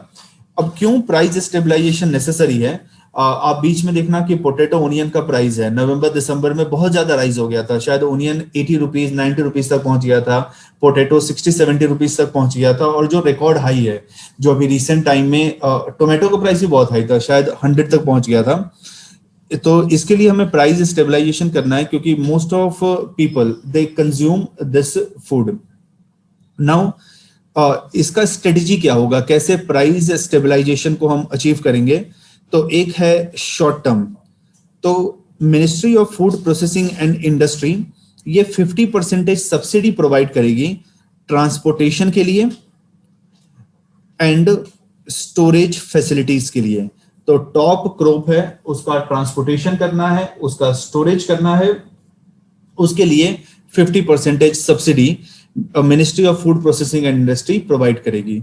लॉन्ग टर्म मेजर क्या है, तो capacity building of farmer producer organisation और उनका कंसोर्टियम, कंसोर्टियम मींस ओवरऑल उनका network, quality production, post harvest processing facility. जैसे पोटैटो का प्रोडक्शन अभी बहुत ज्यादा हो गया, से 200 केजी पोटैटो का प्रोडक्शन इंडिया में हुआ, और अभी इंडिया को रिक्वायरमेंट है 50 केजी ही, तो एक्स्ट्रा 150 केजी का क्या करेंगे, उसको अगर थ्रो तो कर नहीं सकते हैं, अगर खरीदेंगे नहीं तो फार्मर को नुकसान होगा। एक काम करते हैं, उसका पोटैटो चिप्स बना देते हैं, और फिर जब पोटैटो का प्रोडक्शन कम होगा तब उसको हम यूज कर लेंगे। तो post harvest processing facility means extra production हो रहा है, उसको कैसे यूज किया जाए, उसका कैसे वैल्यू एडिशन किया जाए। Then agriculture logistic, marketing and consumption point, and creation and management of e-platform, electronic platform for demand and supply management of top crop। कितना डिमांड है इंडिया में, कितना हम सप्लाई कर रहे हैं, और डिमांड सप्लाई के बीच में गैप होता है, उसके वजह से इन्फ्लेशन आ जाता है या शॉर्टेज अकर होता है, तो इसको कैसे टैकल करेंगे। तो ऑपरेशन ग्रीन पहले सिर्फ 3 क्रॉप के ऊपर था, अब उसको एक्सपांड करके 22 fruits and vegetable, 22 perishable item पे एक्सपांड किया है। तो ये सेकंड एग्रीकल्चर के अंदर डेवलपमेंट था। थर्ड ई-नैम है, electronic national agriculture market. Government का ऐसा कहना है कि 1 नेशन 1 मार्केट होना चाहिए। अब प्रॉब्लम क्या कर होता है, से मैं एक फार्मर हूं, मैंने अपने फार्म से टोमेटो को वहां से पिक किया, प्लग किया, और उसको ट्रैक्टर में रखा, 1000 केजी टोमेटो अहमदाबाद के एपीएमसी की मंडी पे आ रहा हूं। अहमदाबाद का जो एपीएमसी का मंडी है, वहां पे 300 ट्रक एंटर हो सकते हैं एट ए टाइम, बट अभी 1000 ट्रक वहां पे है, तो बाकी ट्रक को तो वेट करना पड़ेगा। से मैं अहमदाबाद के एपीएमसी मंडी के बाहर वेट कर रहा हूँ, 2 दिन तक मैं वेट करूंगा, फिर मेरा नंबर आएगा। अब मैं अंदर जब जाके देखता हूँ तो मेरा आधा टोमेटो तो खराब हो गया है। तो मंडी में ना तो प्रॉपर इंफ्रास्ट्रक्चर है, मंडी के अंदर ना तो प्रॉपर स्टोरेज फैसिलिटी है, और मंडी का कैपेसिटी भी कम है, जितने लोग जाते हैं मंडी का कैपेसिटी कम है। अब गवर्नमेंट इसका ऑल्टरनेटिव क्या लेके आती है कि मेरे फार्म में टोमेटो है, मैं उसका फोटो क्लिक करूंगा और फोटो क्लिक करने के बाद एक ऑनलाइन पोर्टल पे डाल दूंगा। पूरे इंडिया में से कहीं से भी कोई जिसको इंटरेस्टेड होगा परचेस करने में, वो उसको देखेगा और फिर वो कहेगा कि आपके जो टोमेटो हैं वो मीडियम साइज के हैं, आप कितने रेट में बेचना चाहोगे। तो आई विल से कि no, I will sell at 10 rupees per KG. वो कहेगा नहीं, 10 रुपीज इज टू हाई, आप कम करो, I want to purchase 1000 KG. तो मैं कहूंगा ओके, 1000 केजी आप एक साथ परचेस करते हो, एक साथ आप अगर पैसे देते हो तो मैं आपके लिए 8 रुपीज पर केजी कर दूंगा। सारा डील वहां पे हो गया। और फिर वो कहेगा कि मुझे आप 15 फरवरी को मेरे वहां आप ट्रांसपोर्ट कर देना। 14 को मैं प्लग करूंगा, ट्रक में लोड करूंगा और डायरेक्टली उसके वहां चला जाएगा। लेकिन अभी क्या होता है कि फार्मर जा रहा है मंडी में कस्टमर को ढूंढता है और फिर कस्टमर लेके जाता है, तो एक तो फूड फ्रेश भी नहीं मिल रहा है, फूड खराब भी हो जा रहा है, और मंडी में के ऊपर लोड भी ज्यादा हो रहा है। तो इसके लिए हम ई नैम लेके आए। ई नैम का एक दूसरा फायदा होगा, जैसे कि मैं अपने गांव में देखता हूं कि जो वाटरमेलन के फार्मर हैं, जो लीची के फार्मर हैं, जो मैंगो के फार्मर्स हैं, वो लोग कैसे करते हैं कि अभी से लीची अप्रैल से लगना चालू होगा किसी ट्री के ऊपर, और वो मैच्योर हो जाता है जून के मध्य में, मई जून में मैच्योर हो जाता है। तो ट्रेडर्स उसके पास आएंगे, वो कहेंगे कि ये मैं आपके 20 ट्रीज को परचेज कर रहा हूँ, पर tree I will give you 10,000 rupees. अब उस ट्री पे जितना भी लीची होगा वो सारा ट्रेडर का होगा। सेम वाटरमेलन का, ये 1 एकड़ का वाटरमेलन है, ठीक है, इसके लिए मैं आपको 1 लाख रुपीज दे रहा हूँ, जितना भी वाटरमेलन होगा वो मेरा होगा। तो अब इसमें 1 लाख जब वो ट्रेडर फार्मर्स को दे रहा है तो 50% before start of agriculture season दे रहा है, 50% आफ्टर एग्रीकल्चर सीजन दे रहा है। तो जैसे कि अभी मेरे को एग्रीकल्चर सीजन स्टार्ट करना है और मैं ट्रेडर को कहूंगा कि देखो इस बार जो है कि जैसे लास्ट टाइम मैंने आपको सेल किया था वाटरमेलन, इस बार भी 1 एकड़ के फार्म पे मैं वाटरमेलन लगाने वाला हूँ, क्या आप इंटरेस्टेड हैं? अगर एग्रीकल्चर सीजन स्टार्ट होने से पहले आप मुझे कुछ अमाउंट देंगे तो I will give you some discount. से ट्रेडर ने फार्मर्स को दे दिया कि ठीक है, मैं ये 1 लाख में परचेस करूंगा, आपको 50,000 में एडवांस दे रहा हूँ। उससे फायदा ये होगा कि फार्मर्स को अब किसी मनी लेंडर पे डिपेंडेंट नहीं रहना पड़ेगा, फार्मर्स को बैंक पे डिपेंडेंट नहीं रहना पड़ेगा, उसको इनपुट कॉस्ट के लिए पहले से ही पैसा मिल गया, और फिर जब वो हार्वेस्ट करेगा तो 50% और पैसा मिल गया। तो फार्मर्स को हम कंप्लीटली अब सस्टेनेबल बना देंगे, किसी भी आउटसाइड फोर्स के ऊपर वो डिपेंडेंट नहीं रहेगा। तो ये ई नाम का ओवरऑल पर्पस था कि इंडिया के सारे जो एग्रीकल्चर मंडीज हैं उसको हम कनेक्ट करेंगे इलेक्ट्रॉनिक मीडियम से, और जिससे गुजरात का फार्मर वो केरला के किसी ट्रेडर को सेल कर पाए, केरला का फार्मर बंगाल के ट्रेडर को सेल कर पाए, ये पूरा इसका ऑब्जेक्टिव था। तो 1000 मोर मंडी को ई नाम के साथ अभी इंटीग्रेट करेंगे। तो ई नाम क्या है? तो national agriculture market electronic trading portal है, इंडिया के सारे एपीएमसी मंडी को कनेक्ट करेंगे so that one nation one market को हम डेवलप कर पाए। इसको कौन इंप्लीमेंट करेगा? तो small farmers agri business consortium, ministry of agriculture and farmer welfare, government of India के अंदर आता है, वो इसको इंप्लीमेंट करेगा। तो कितने मंडीज को हमने इंप्लीमेंट किया है, कनेक्ट किया है, तो ये उसका पूरा डेटा है। तो एग्रीकल्चर के अंदर ये 3 मेजर अनाउंसमेंट, स्वामित्व स्कीम का extension, expansion of operation green and e NAM के साथ 1000 मोर मंडी। ये चेतना, कुछ डाउट है आपको?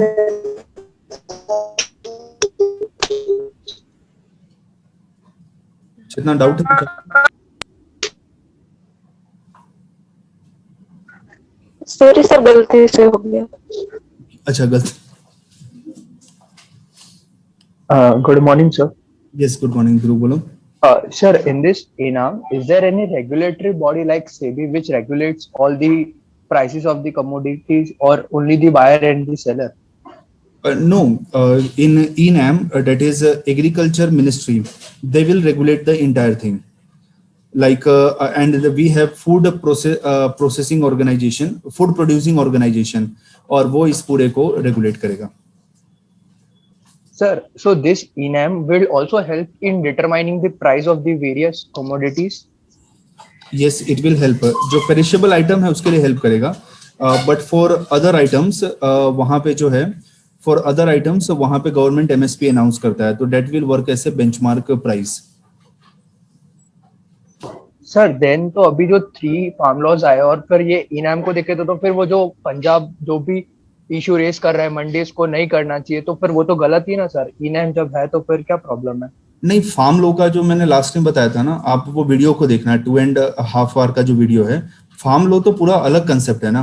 वो एक पैरेलल प्राइवेट मंडी बना रहा है, और उसमें ऐसा है कि एमएसपी का कोई गारंटी नहीं है। और थर्ड ये है कि एसेंशियल कमोडिटी एक्ट है, तो उसके अंदर हमने डाइल्यूशन किया है। सर तो इनाम में भी तो प्राइवेट ट्रेडर्स ही होंगे ना, सिर्फ रेगुलेट ये एग्रीकल्चर मिनिस्ट्री करेगा बाकी? नहीं, पर प्राइवेट ट्रेडर होने दो, हर जगह तो प्राइवेट ट्रेडर ही होता है ना, गवर्नमेंट कहाँ होता है? देखो एपीएमसी है, एपीएमसी किसका मंडी है? गवर्नमेंट का मंडी है ना।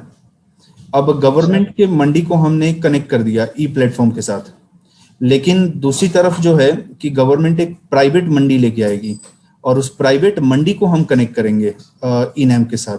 तो डिफरेंस है ना।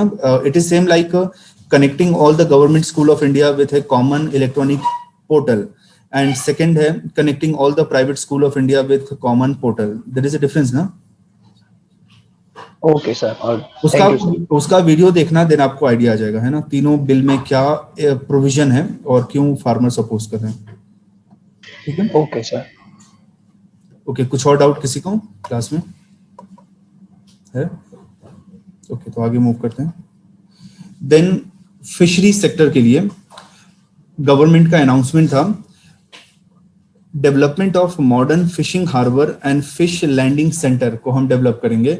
फिश लैंडिंग सेंटर क्या होता है कि जो फिशरमैन है वो फिश को लेके आते हैं और जहां पे उसको सॉर्ट करते हैं, जहां पे उसको सेल करते हैं।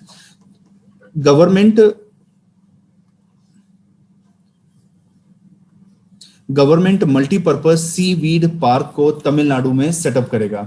अब सी वीड पार्क क्या होता है? सीवीड का डेफिनेशन देखें तो it is nothing but phytoplanktons है। सो फाइटोप्लैंक्टॉन्स दैट इज algae जो वाटर के ऊपर फ्लोट करते रहता है, या फिर जहां पे शैलो वाटर है वहां पे ग्रासेस डेवलप होते हैं। अगर केरला कभी आप गए होंगे तो सेंट्रल केरला में एक डिस्ट्रिक्ट है अलापुजा डिस्ट्रिक्ट, और वो बैक वाटर के लिए बहुत फेमस है। तो वहां से अगर आप बोट से नीचे वाटर को देखते हैं तो नीचे बहुत सारा आपको प्लांट्स दिखेगा, क्योंकि वाटर का डेप्थ वहां पे बहुत शैलो है, 3 मीटर 4 मीटर, और पूरा का पूरा प्लांट आपको दिखेगा। तो सी वीड मीन्स algae है और स्मॉल प्लांट जो अंडर वाटर ग्रो करता है। इसका बेनिफिट क्या है?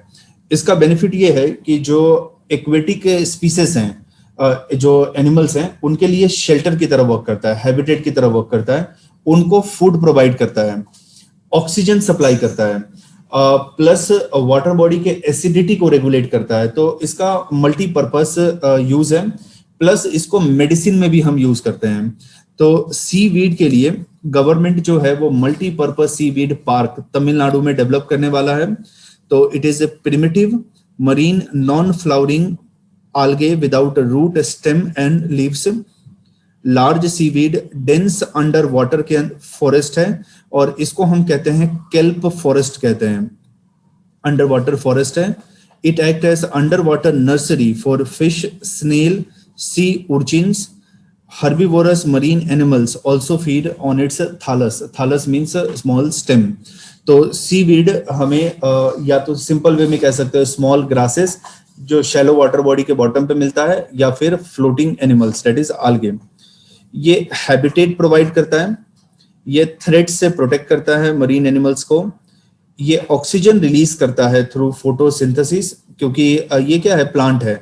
तो प्लांट जब फोटोसिंथेसिस करेगा तो CO2 को एब्जॉर्ब करता है एंड ऑक्सीजन को रिलीज करता है। जब ये ऑक्सीजन को रिलीज करेगा तो वाटर का DO डिसॉल्व ऑक्सीजन हाई हो जाएगा एंड दूसरे एक्वेटिक स्पीसीज को हेल्प करेगा। एक्सेस न्यूट्रिएंट्स को एब्जॉर्ब करता है और इकोसिस्टम को बैलेंस करेगा। अगर एक्सेस न्यूट्रिएंट्स वाटर बॉडी के अंदर है तो यूट्रोफिकेशन अकर होगा, और जिससे algae का पॉपुलेशन बहुत ज्यादा इंक्रीज हो जाएगा, तो उसको हम कहते हैं algal ब्लूम। ऑर्गेनिक न्यूट्रिएंट्स को सप्लाई करता है, कार्बोहाइड्रेट, प्रोटीन। क्लाइमेट चेंज को मिटिगेट करता है बिकॉज CO2 को एब्जॉर्ब कर रहा है। And what is CO2? Green house gases है, तो क्लाइमेट चेंज को मिटिगेट करेगा। इसको हम फर्टिलाइजर की तरह यूज कर सकते हैं और ये फिश के प्रोडक्शन को इंक्रीज करेगा। बीच के नीचे इसको बरी कर देते हैं और बीच इरोजन को वो रिड्यूस करता है। अब बीच इरोजन क्या है? सी के वेव्स बीच पे आएंगे और बीच से सैंड लेके चला जाता है। सी वीड बीच को होल्ड करके रखता है और जिसकी वजह से वहां पे इरोजन कम होता है। और इसको हम toothpaste, cosmetic, paint and medicinal use में भी यूज कर सकते हैं। इंडिया में कहाँ पे सीवीड ज्यादा मिलता है? तो एक तमिलनाडु के कोस्ट पे, क्योंकि तमिलनाडु का जब आप इंडिया का मैप देखोगे, on the eastern side of Tamil Nadu Bay of Bengal है, on the western side of Tamil Nadu Arabian Sea है, and southern side of Tamil Nadu Indian Ocean है। सो 3 डिफरेंट वाटर बॉडीज वहां पे कनेक्ट हो रहा है।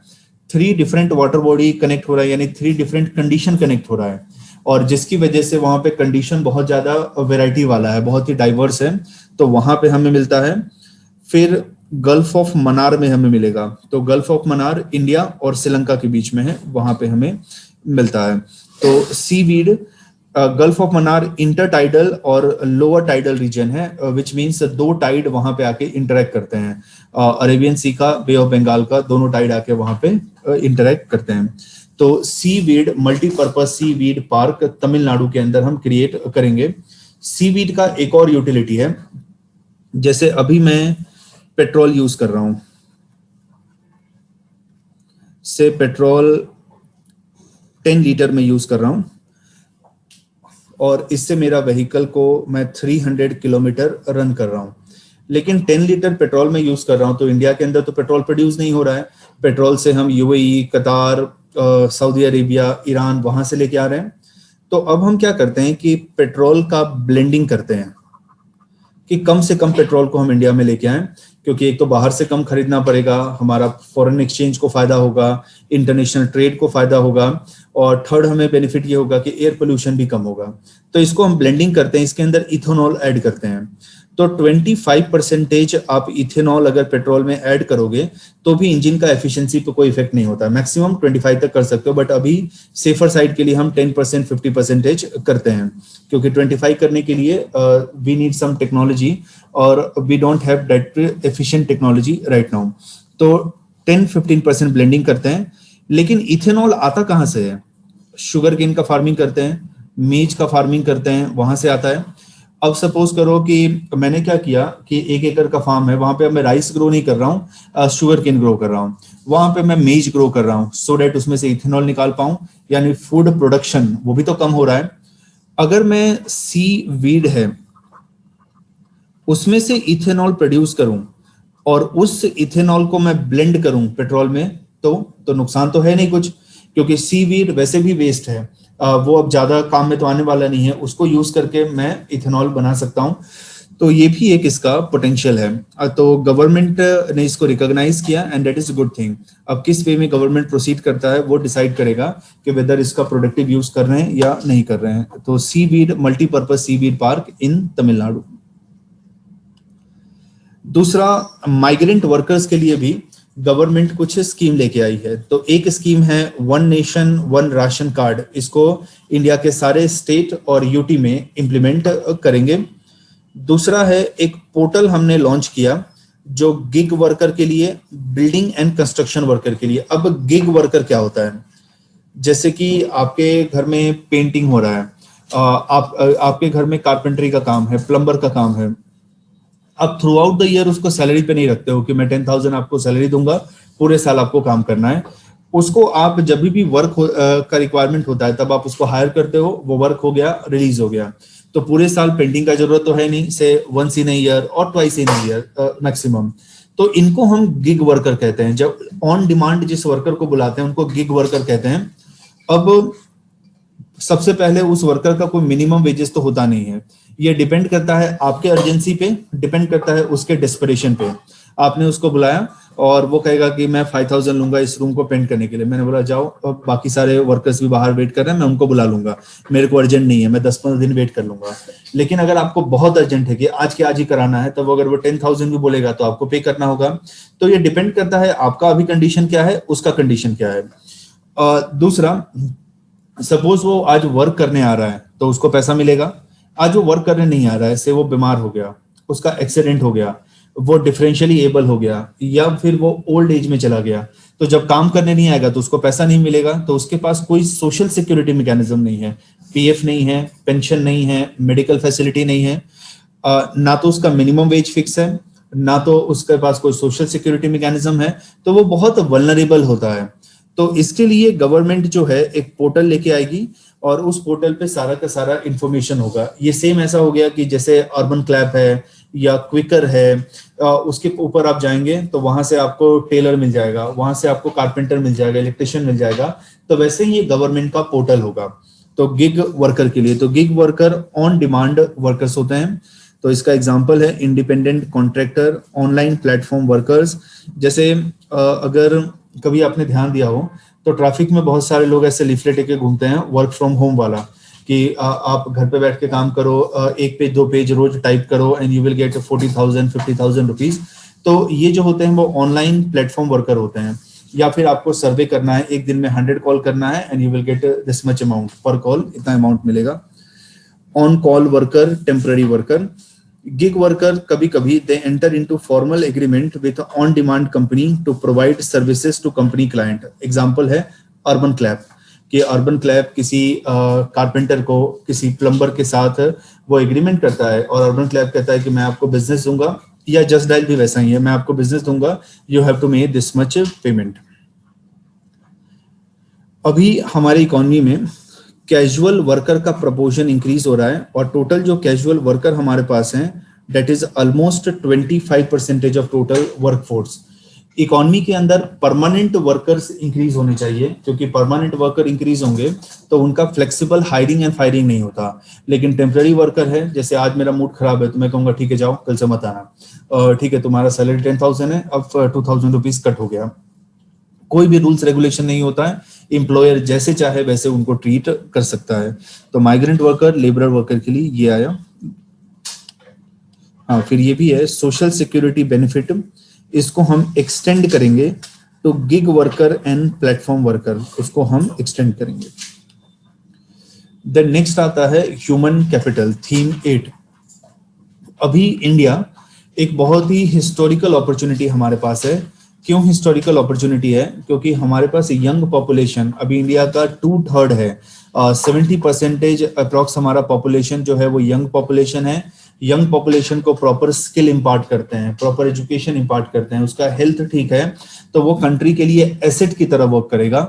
लेकिन अगर उसके पास प्रॉपर स्किल नहीं है, एजुकेशन नहीं है, तो वो कंट्री के लिए लाइबिलिटी हो जाएगा। अगर कोई अनएम्प्लॉयड है तो गवर्नमेंट को उसको रिसोर्सेज देना पड़ेगा। मैं बुक पढ़ रहा था तो उसमें जो ऑथर था उसका आर्गुमेंट था, I can not understand why India is still a developing nation if all 130 crore people of India start working to full of their capacity, India will become developed overnight. But if we ask question to ourself, do we are working to full of our capacity? शायद नहीं। हम multiple excuses बनाते हैं, हम क्या करते हैं कि एक दूसरे में फॉल्ट ढूंढते हैं, हम दूसरी चीजों में अपना गॉसिप में हमारा टाइम वेस्ट करते हैं, बट प्रोडक्टिव वे में हम अपना टाइम इन्वेस्टमेंट नहीं करते हैं। तो अगर हम ह्यूमन कैपिटल में आज इन्वेस्ट नहीं करेंगे तो 40-50 ईयर डाउन द लाइन क्या होगा कि इंडिया का पॉपुलेशन धीरे धीरे एज हो रहा है। जैसे जो आज अमेजोन का डिलीवरी बॉय है, स्विगी का डिलीवरी बॉय है, अभी से 30 साल 40 साल बाद जब वो रिटायर होगा उसके पॉकेट में कुछ भी नहीं होगा, ना तो उसके पास घर होगा, ना तो उसके पास कुछ पैसा होगा, और उसके पास जैसे कि हस्बैंड वाइफ है और उनका एक ही बच्चा है, अब वो भी उनका ध्यान नहीं रखेगा तो वो तो बहुत ही वल्नरेबल हो गए, डेस्टिट्यूट पोजीशन में पहुंच गए। अब हम क्या करेंगे? तो अभी हमारे पास we have more grandchildren than grandparents, लेकिन आफ्टर 50 या 60 year down the line we will have more grandparents जो डिपेंडेंट होंगे देन चिल्ड्रेन। तो हमें अभी अपने पॉपुलेशन को ज्यादा से ज्यादा स्किल, एजुकेशन और उनके हेल्थ पे ध्यान देना चाहिए। अगर हम ये ध्यान नहीं देंगे तो we are losing a historical opportunity. तो human capital that is a quality of population, quality of population, and human resources है वो बहुत ही सिग्निफिकेंट सिग्निफिकेंट एक रिसोर्स होता है। तो एजुकेशन के लिए गवर्नमेंट क्या वर्क कर रही है? तो post matric scholarship scheme for schedule caste के लिए गवर्नमेंट ने इसके अंदर चेंजेस किया है। 100 न्यू सैनिक स्कूल गवर्नमेंट लेके आएगी। 750 एकलव्य स्कूल गवर्नमेंट लेके आएगी ट्राइबल एरियाज में। उसके बाद standardisation of Indian sign language. आपने रिपब्लिक डे का परेड देखा होगा, तो वहां पे एक छोटा सा बॉक्स बना होता है, एक लेडी होती है जो साइन लैंग्वेज में एक्सप्लेन करती है। तो साइन, जैसे हमारे अल्फाबेट्स इंग्लिश हिंदी में होते हैं, वैसे ही साइन लैंग्वेज के अल्फाबेट को उसको हम क्या करेंगे कि स्टैंडर्डाइज करेंगे, सो दैट इंडिया में कहीं पे भी कोई यूज करे तो वो कॉमन यूज करे। और साइन लैंग्वेज हम यूज करते हैं उन स्टूडेंट्स के लिए जिनको हियरिंग में प्रॉब्लम होता है, हियरिंग इम्पेयरमेंट होता है। स्टूडेंट का हम होलिस्टिक प्रोग्रेस कार्ड लेके आएंगे। अब होलिस्टिक प्रोग्रेस कार्ड क्या है कि अभी तक जैसे कि आप अपने स्कूल के रिजल्ट को देखो, मैथ्स में आपके कितने मार्क्स आए, साइंस में कितने मार्क्स आए, इंग्लिश में कितना मार्क्स आया, स्पोर्ट्स में आप कैसे थे, कहीं पे भी मेंशन नहीं है। एक्स्ट्रा करिकुलर एक्टिविटी में आप पार्टिसिपेट करते हैं, कहीं पे भी मेंशन नहीं है। कि आपके अंदर कोई लीडरशिप क्वालिटी है, कहीं पे मेंशन नहीं है। Which means academically if you are sound you are good student, academically sound नहीं हो you are not good student, nobody will even give damn importance. तो अभी तक हमारा जो एजुकेशन सिस्टम वो 3R के ऊपर फोकस कर रहा है। One is reading, another is writing and third is arithmetic. इनके ऊपर फोकस कर रहा है। अब ये 3R से हमें अपने एजुकेशन सिस्टम को 4C की तरफ लेके जाना है। तो 4C के अंदर एक है कम्युनिकेशन, अनदर है क्रिटिकल थिंकिंग, थर्ड है कोलैबोरेशन एंड फोर्थ है क्रिएटिविटी। जैसे आपने भी अपने कॉलेज में ऑब्जर्व किया होगा कि कुछ आपके प्रोफेसर हैं जो बहुत नॉलेजेबल होते हैं, बट फिर भी वो प्रॉपर वे में डिलीवर नहीं कर पाते हैं। They have knowledge but proper way में डिलीवर नहीं कर पाते हैं। कुछ प्रोफेसर, कुछ फैकल्टी ऐसा होगा कि जिनके पास लिमिटेड नॉलेज है बट अच्छे से डिलीवर कर पाते हैं। तो कम्युनिकेशन हमें इंप्रूव करना है कि जो भी मेरे दिमाग के अंदर है कैसे मैं उसको एक्सप्लेन करूं सामने वाले को कन्विंसिंग वे में। क्रिटिकल थिंकिंग मीन्स आपके अंदर थॉट प्रोसेस आना चाहिए, क्वेश्चंस आने चाहिए कि ओके ये ऐसा क्यों हो रहा है, इसका हम सोल्यूशन कैसे ढूंढ कर सकते हैं। Collaboration, Indians are very good in individual activity but team activity में समहाउ हम नहीं परफॉर्म कर पा रहे हैं। तो हमें प्रॉपर वे में कैसे लोगों के साथ कोलैबोरेट करना है कि एक टीम के साथ कैसे वर्क करना है। 5-6 लोगों का टीम है, हम अच्छे से वर्क करें ताकि पॉजिटिव रिजल्ट आए। और क्रिएटिव हमें होना चाहिए। तो हमें अपने एजुकेशन सिस्टम को 3R से 4C की तरफ जाना चाहिए। स्कूल के अंदर स्टूडेंट्स का एक होलिस्टिक प्रोग्रेस कार्ड बनाना चाहिए, सो दैट आफ्टर 12th उनको अगर अपना कोई करियर डिसीजन लेना है तो वो ले पाएंगे। भी उनको पेंटर बनना है, इंजीनियर बनना है, डॉक्टर बनना है, यूट्यूबर बनना है, पॉलिटिक्स में जाना है, किसी में भी जाना है, तो they can take proper decision. लेकिन अभी जो डिसीजन होता है मोर और लेस पेरेंट का विश होता है कि पेरेंट जो है कि अपने चाइल्ड के ऊपर अपने विश को इम्पोज करते हैं कि नहीं आपको इसी फील्ड में जाना है, या हम किसी से एडवाइस लेते हैं और वो हमें कहता है कि एक काम करो आप ये कर लो, अभी इस कोर्स का ज्यादा डिमांड है, बट वो मेरा जेन्युइन चॉइस नहीं होता। और फिर क्या होता है कि हम 3 साल 4 साल तक ग्रेजुएशन करते हैं, फिर यूपीएससी एग्जाम का प्रिपरेशन करते हैं, क्योंकि हमें लगता है कि जिस सब्जेक्ट में हमने ग्रेजुएशन किया है उस सब्जेक्ट में कुछ पॉजिटिव निकल के नहीं आ रहा, एक काम करो गवर्नमेंट एग्जाम का प्रिपरेशन करो। बट शायद अगर हमें पहले से पता होता तो बहुत सारा हमारा टाइम, एनर्जी, रिसोर्सेज बच जाता। सीबीसी एग्जामिनेशन को हम रोट लर्निंग से दूर लेके जाएंगे। स्कूल के, कॉलेज के एग्जामिनेशन को देखो, ये आपका इंटेलिजेंस चेक नहीं करता, ये आपके मेमोरी को चेक करता है कि आप चीजों को पढ़ते हैं, कितना याद रखते हो और एग्जाम में जाके लिख के आते हो। सिंपल क्वेश्चन भी स्ट्रेट फॉरवर्ड होते हैं, कोई भी घुमा के एनालिटिकल क्वेश्चन नहीं पूछता है, और वहां पे आप अच्छे से स्कोर कर सकते हैं। जैसे कि मेरे भाई ने जीटीयू से किया था इंजीनियरिंग, मेरा एमएस यूनिवर्सिटी था, तो वहाँ पे जो क्वेश्चन थोड़े डिफिकल्ट पूछते थे, तो हमारे कॉलेज में ऐसे अगर किसी के 60 मार्क्स भी आ जाए तो बहुत अचीवमेंट होता था। तो हार्डली क्लास में 10 से 12 स्टूडेंट थे जिसके 60% एग्रीगेट होते थे। तो मैं अपने पेरेंट के पास जाता था, वो कहते नहीं और ज्यादा हो सकता था। मैं बोला छोड़ो आपके बस का बात नहीं, आपको समझ में नहीं आएगा, 60% तो बहुत हो गया, एक अपर लिमिट हो गया, अब इससे ज्यादा मैं लेने जाऊंगा तो एक तो मिलेगा भी नहीं और फिर इतना मेरे को एम्बिशियस टारगेट रखना भी नहीं है। और मेरे भाई के 8 पॉइंटर 9 पॉइंटर ऐसे उसके आते थे। तो उसको मैं बार बार बोलता था कि तुम ये रेफरेंस बुक पढ़ो, मतलब ये क्या अतुल प्रकाशन का छोटा सा बुक लेके बैठे हो। और उसमें वो पढ़ते रहता था, एक तो इतना सारा मिस्टेक होता था डायग्राम में, स्पेलिंग मिस्टेक में, और उससे उसके अच्छे मार्क्स आते थे। वो कहता था कि मैं रेफरेंस बुक पढ़ूंगा, इससे मुझे फायदा ही नहीं होगा। और उसके कॉलेज में ऑन एन एवरेज सबके 6 पॉइंटर 7 पॉइंटर ऐसे सबके मार्क्स आते थे।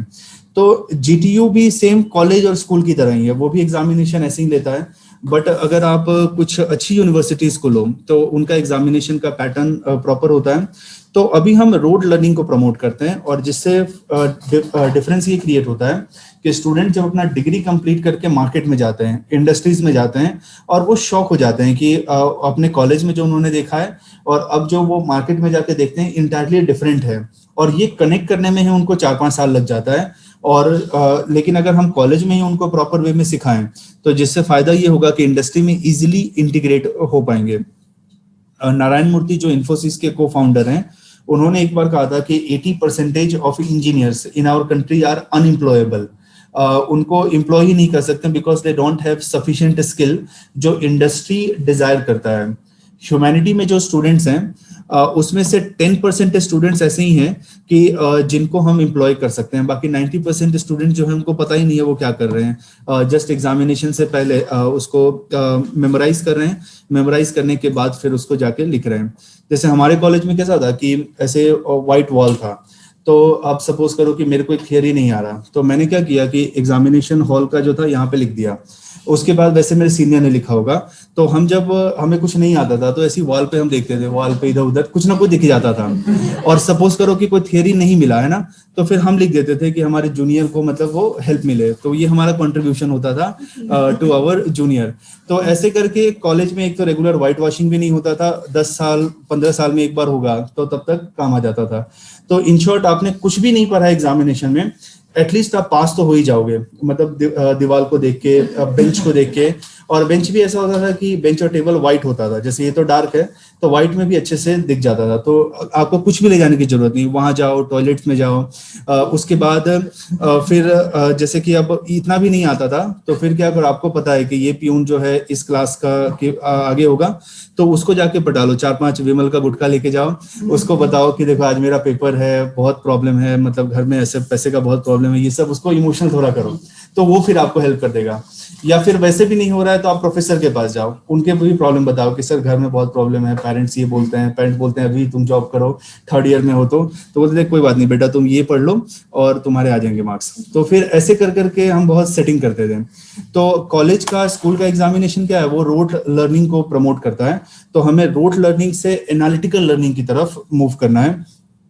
Government higher education commission of India उसको लेके आई थी, जो स्टैंडर्ड सेटिंग करेगा, एक्रीडेशन करेगा, रेगुलेशन करेगा एंड फंडिंग करेगा higher education institution of India. Then glue grant in 9 cities for umbrella structure for better synergy between various research institution, universities, colleges of city supported by government। Leh के अंदर government central university लेके आई है, Leh Ladakh UT के अंदर आता है। National professional standards for teacher हम लेके आए हैं। टॉय बेस्ड पेडागोगी हम लेके आएंगे, जिससे बेटर वे में हम स्टूडेंट्स को कंसेप्ट सिखा पाएं। Then national apprenticeship training scheme है, ये हम लेके आए हैं। तो इससे फायदा क्या होगा, तो इसका मैं एक एग्जांपल बताता हूँ कि जब मैं कंपनी में जॉब करता था तो मेरा प्रोफाइल था मशीन डिजाइनिंग का। तो मेरे को ऐसा एजम्पशन था अपने ऊपर कि I am very good at machine, because मैं कॉलेज में भी था तो मेरे को इंटरेस्ट था, और इंडस्ट्री में भी मैंने यही प्रोफाइल चूज किया। तो हमारे कंपनी में नॉर्मल ट्रांसफॉर्मर डिजाइन होता था, तो उसके लिए सीनियर हेल्प करते थे, या फिर मैं शॉप फ्लोर पे जाता था तो वर्कर से हेल्प लेता था, तो उससे एक प्रॉपर वे में मैं आफ्टर 6 मंथ 1 ईयर डिजाइन बना लेता था। तो कंपनी में एक स्पेशल टाइप का ट्रांसफॉर्मर का रिक्वायरमेंट है, that is known as auto transformer. Normal transfer होता है और एक ऑटो ट्रांसफॉर्मर होता है। तो उसके लिए मेरे सीनियर ने कहा कि आप इसको करोगे, क्योंकि बाकी सारे जो हैं वो डिनाई कर रहे हैं क्योंकि उनको पास प्रायर एक्सपीरियंस नहीं है। तो मैंने कहा कि यस, मैंने कॉलेज में पढ़ा था तो I will go for it. तो फिर जब मैं उसको करने लगा तो I face lots of difficulty. फिर मैंने अपने कॉलेज के टीचर्स को कांटेक्ट किया, तो उन्होंने भी मुझे हेल्प किया, but their help was more like a theoretical. और जो वर्कर्स थे उनको भी उतना पता नहीं था। तो फिर मुझे रियलाइज हुआ कि जो कॉलेज में मैंने पढ़ा है और इंडस्ट्री में जो अप्लाई हो रहा है, there is wide divergence, wide difference. In spite of मेरे को इंटरेस्ट था, इन स्पाइट ऑफ मैंने कॉलेज में इसको अच्छे से किया था, प्लस मैंने इंडस्ट्री में भी वन ईयर तक इस पर वर्क किया, but then also I was not able to do because there is a divergence between college study and industry. मैं जब अपने कॉलेज में था तो जब भी समर वेकेशन आता था तो मैं वन और अदर इंडस्ट्रीज में ट्रेनिंग करता था। तो when I was in second year तब मैंने ट्रेनिंग लिया समर वेकेशन में, थर्ड ईयर था तब मैंने लिया, और फाइनल ईयर में प्रोजेक्ट था। But then also I was not able to do so in spite of interest, in spite of practical insight, in spite of encouragement from company, फिर भी मैं नहीं कर पाया। तो अप्रेंटिसशिप प्रोग्राम क्या है कि जब स्टूडेंट्स डिप्लोमा में होंगे या कोई सर्टिफिकेट कोर्स कर रहे हैं, ITI में हैं या डिग्री में हैं, तो वो इंडस्ट्री में ट्रेनिंग कर पाएंगे और during their summer break, during their semester break, और जिससे उनका प्रैक्टिकल इंसाइट बेटर होगा। अदरवाइज कंप्लीट थ्योरेटिकल वे में वो मूव करेंगे। तो national apprenticeship training scheme for graduate diploma holders in engineering, ताकि प्रैक्टिकल इंसाइट उनका इंप्रूव हो। UAE के साथ, जापान के साथ हमने स्किल डेवलपमेंट में एंड रिकॉग्निशन में हमने वहां पे हमने पार्टनरशिप साइन किया हुआ है। फिर उसके बाद higher education commission of India, आगे मैंने बताया था, इसको हमने एस्टैब्लिश किया है। तो ये स्टैंडर्ड सेट करेगा हायर एजुकेशन का, एक्रीडेट करेगा, मींस रेटिंग प्रोवाइड करेगा, जैसे A ranking, B ranking, C ranking college है। रेगुलेशन प्रोवाइड करेगा कॉलेजेस को एंड फंडिंग प्रोवाइड करेगा। तो अभी हमारे पास यूनिवर्सिटी ग्रांट कमीशन है, उसके बदले higher education commission of India लेके आएंगे और ये 4 फंक्शन करेगा। अभी हमारा GDP का कितना परसेंटेज हम एजुकेशन पे स्पेंड कर रहे हैं, that is 3.5%, which is low. हमारा हेल्थ पे स्पेंडिंग, हमारा एजुकेशन पे स्पेंडिंग वो लो है, तो 3.5% हमारे GDP का स्पेंड कर रहे हैं। Yes, yes, replacement of UGC will then converted into a department and which will come under Higher Education Commission of India. Yes, universities, engineering colleges, medical colleges. अभी जैसे कैसा है कि हमारे पास मल्टीपल इंस्टीट्यूशन है, सॉरी मेडिकल कॉलेज नहीं आएगा, मेडिकल कॉलेज के लिए ये है नेशनल मेडिकल कमीशन बिल आया है। तो फार्मेसी कॉलेज के लिए अलग रेगुलेशन है, pharmacy council of India. Physiotherapy के लिए अलग है, मेडिकल के लिए अलग है, नर्सिंग के लिए अलग है, और टीचर्स ट्रेनिंग के लिए अलग है, इंजीनियरिंग के लिए अलग है, एंड अदर जनरल यूनिवर्सिटी के लिए अलग है। तो सबको मर्ज करके हम एक जगह पे लेके आएंगे। ओके, देन उसके बाद नेशनल लैंग्वेज ट्रांसलेशन मिशन लेके आएंगे। अब जैसे कि अभी UPSC का प्रिपरेशन इंग्लिश मीडियम में कर रहे हैं, तो बहुत सारे अच्छी अच्छी वेबसाइट होंगी जिसको आप रेफर कर सकते हैं, वहां से नॉलेज गेन कर सकते हैं। बट अगर आप हिंदी में प्रिपेयर कर रहे हो, गुजराती में प्रिपेयर कर रहे हो, तो आपके पास उतना इंफॉर्मेशन नहीं होगा। तो जितना भी इंटरनेट पे गुड कंटेंट है उसको हम रीजनल लैंग्वेज में ट्रांसलेट करके और इंटरनेट पे अपलोड करेंगे। तो ये है नेशनल लैंग्वेज ट्रांसलेशन मिशन, और इसका पर्पस है कि governance and policy related knowledge internet पे हम मेजर इंडियन लैंग्वेज में हम रखेंगे, Hindi, Gujarati, Tamil, Malayalam, Sindhi etcetera. Then deep ocean mission हम लेके आए, जो ओशन को एक्सप्लोर करेगा एंड बायोडाइवर्सिटी को कंजर्व करेगा, इसको हम लेके आए, डीप ओशन मिशन। फिर फर्स्ट अनमैन्ड स्पेस क्राफ्ट को हम लॉन्च करेंगे, जिसका नाम है गगनयान मिशन। गगन मीन्स स्पेस, यान मीन्स स्पेस क्राफ्ट। तो गगनयान मिशन स्पेस में फर्स्ट अनमैन्ड मिशन है। ग्लोबल इनोवेशन इंडेक्स में लास्ट 7 ईयर में हमारा रैंकिंग क्या था, तो वो रैंकिंग को बता रहा है। तो यहाँ पे भी इंप्रूवमेंट है ग्लोबल इनोवेशन इंडेक्स में। देन थीम 9 है फिस्कल पोजीशन है, गवर्नमेंट के पास रिसिप्ट कितना आता है, गवर्नमेंट पैसे को कितना स्पेंड कर रहा है। फिस्कल पॉलिसी, मॉनेटरी पॉलिसी में डिफरेंस ये है, फिस्कल पॉलिसी सारे इकोनॉमिक मैटर पे डिसीजन लेता है और मॉनेटरी पॉलिसी जस्ट मनी के फ्लो के साथ कंसर्न है। ये जो आगे हमने देखा था आत्मनिर्भर भारत के अंदर, वो सेम है, तो इसको मैं रिपीट नहीं करता हूँ। Then fiscal deficit, capital expenditure, ये भी हमने आगे देखा था। कैपिटल एक्सपेंडिचर मीन्स एक्सपेंडिचर जो एसेट क्रिएशन के लिए हम करते हैं, और जितना कैपिटल एक्सपेंडिचर होगा उतना बेटर है क्योंकि एसेट का क्रिएशन हो रहा है। उसके बाद गवर्नमेंट डेब्ट टू जीडीपी, तो लेटेस्ट वाला पिंक लाइन है, तो गवर्नमेंट डेब्ट टू जीडीपी अभी इंक्रीज हो रहा है, तो जो एक प्रॉब्लमेटिक सिनारियो है, जितना गवर्नमेंट ऑन कर रहा है उससे अभी 70% ज़्यादा हमारे पास डेब्ट है, तो वो एक प्रॉब्लम है। फिर एक्सटर्नल डेब्ट और इंटरनल डेब्ट का इन्होंने कंपैरिजन किया है। डेब्ट मींस लाइबिलिटी क्रिएट करता है। हमने देखा था कि डेब्ट का इफेक्ट क्या होगा जब हम कैपिटल फिस्कल डेफिसिट देख रहे थे। फिस्कल डेफिसिट को कैसे हम सॉल्व करेंगे, डेब्ट के थ्रू सॉल्व करेंगे, इकोनॉमिक ग्रोथ के साथ करेंगे, तो डिसइन्वेस्टमेंट के साथ करेंगे। जब हम ज़्यादा डोमेस्टिक डेब्ट लेते हैं तो उससे क्राउडिंग आउट इफेक्ट आता है, और जब हम ज़्यादा एक्सटर्नल डेब्ट लेंगे तो वो डेब्ट ट्रैप में हम फंस जाते हैं और दूसरी कंट्री हमारे इकोनॉमिक पॉलिसी को डिटरमाइन करती है। फिर उसके बाद टैक्सेशन प्रपोजल, इसमें भी नया कुछ नहीं है, जस्ट गवर्नमेंट ने 2 मेजर चेंजेस किया है। एक मेजर चेंजेस किया है कि 75 ईयर से ऊपर अगर कोई है और उसका इनकम सिर्फ पेंशन से आ रहा है तो उसको अब इनकम टैक्स रिटर्न फाइल करने की जरूरत नहीं है। और दूसरा कि जैसे कि इनकम टैक्स रिटर्न आप फाइल करते हो तो गवर्नमेंट लास्ट 3 ईयर का इनकम टैक्स रिटर्न फाइल को ही ओपन कर पाएगा। जैसे कि अभी 2020 में है, 21 में है, तो गवर्नमेंट आपका 2016 का ओपन नहीं कर पाएगा, 17, 18, 18, 19 एंड 19, 20 ये 3 को ही ओपन कर पाएगा। तो ये 2 मेजर चेंजेस हैं, बाकी कुछ खास नहीं है। तो reducing time limit for reopening of income tax assessment, but जहां पे टैक्स का फ्रॉड या टैक्स का लाइबिलिटी 50 लाख से ज्यादा है वहां पे गवर्नमेंट 10 साल तक ओपन कर पाएगा।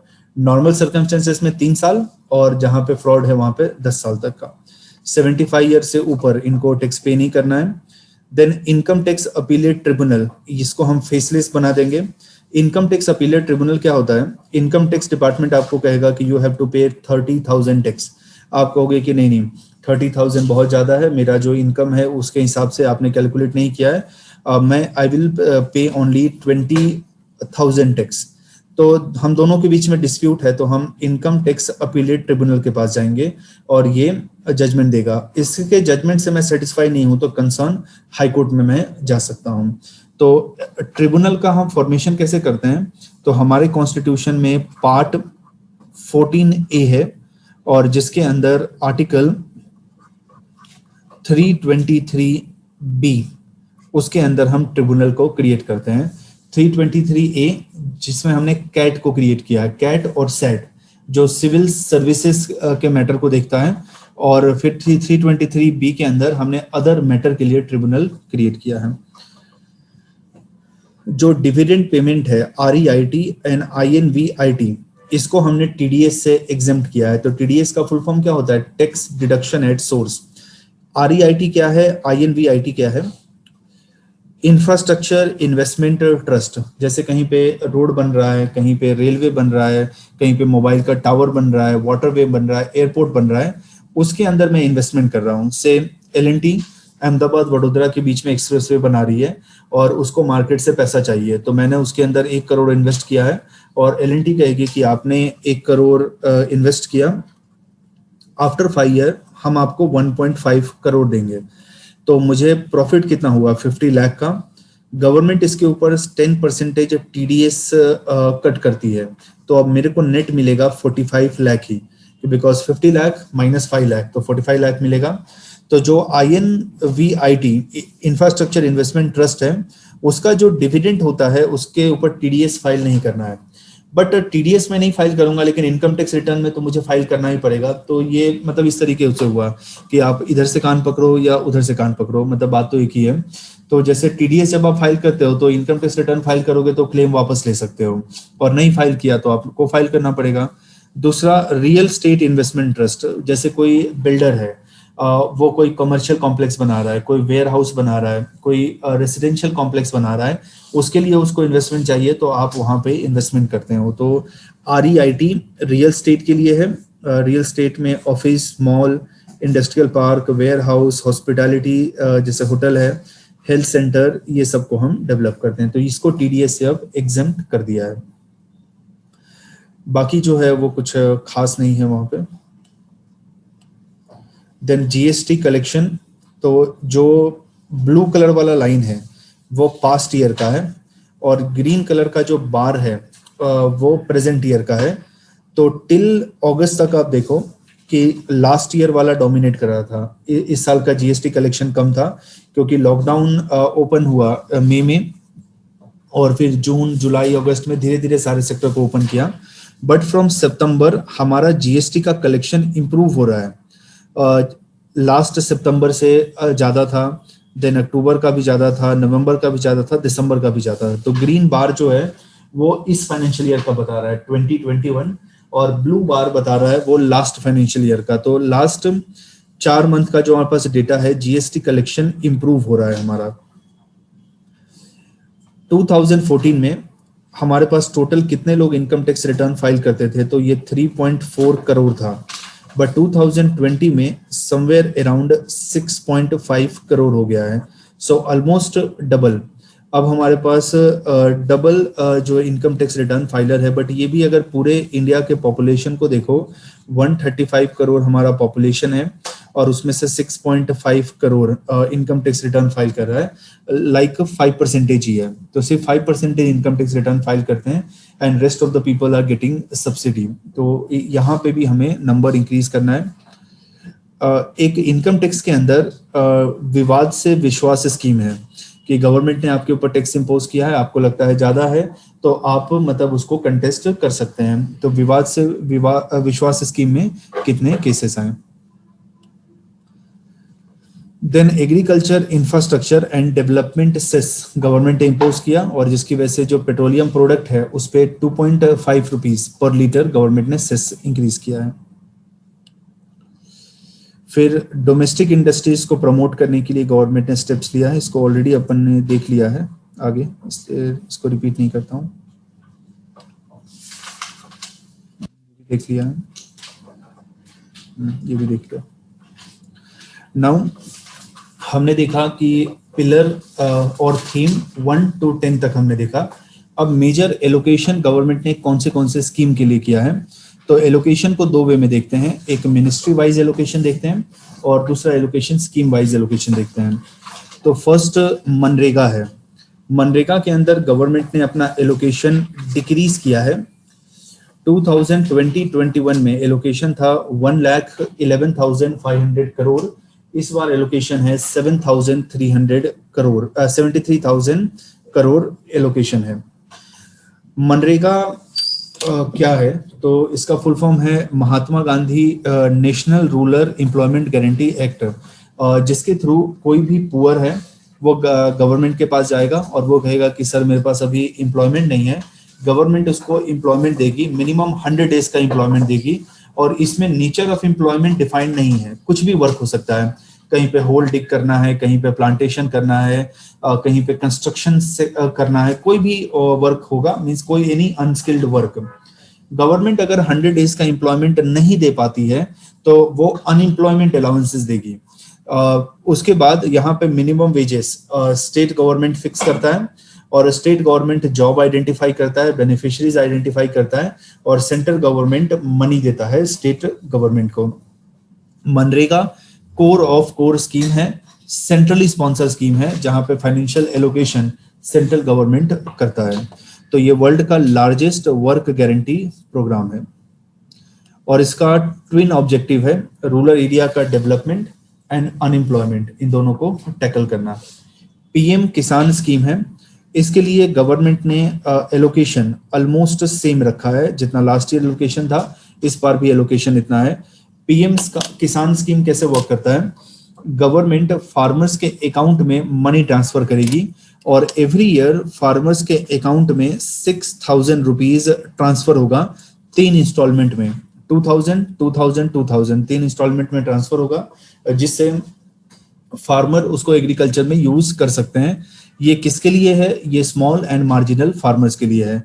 तो पीएम किसान स्कीम कैश ट्रांसफर स्कीम है स्मॉल एंड मार्जिनल फार्मर्स के लिए। सेंट्रल सेक्टर स्कीम है जहां पे 100% फंडिंग सेंट्रल गवर्नमेंट से आता है। 1 दिसंबर 2018 को इसको रोल आउट किया था।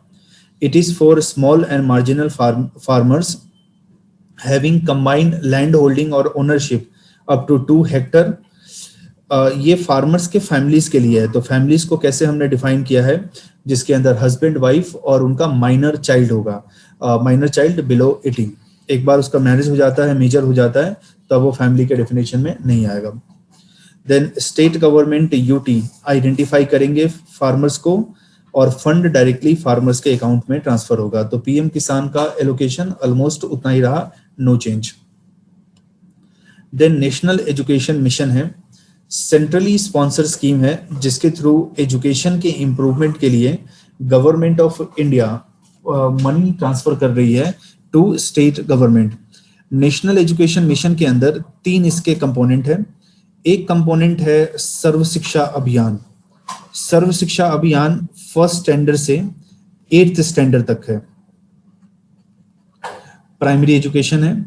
उसके बाद है राष्ट्रीय माध्यमिक शिक्षा अभियान, सीनियर सेकेंडरी एजुकेशन और हायर सेकेंडरी, इसमें 9th स्टैंडर्ड से 12th स्टैंडर्ड तक आता है।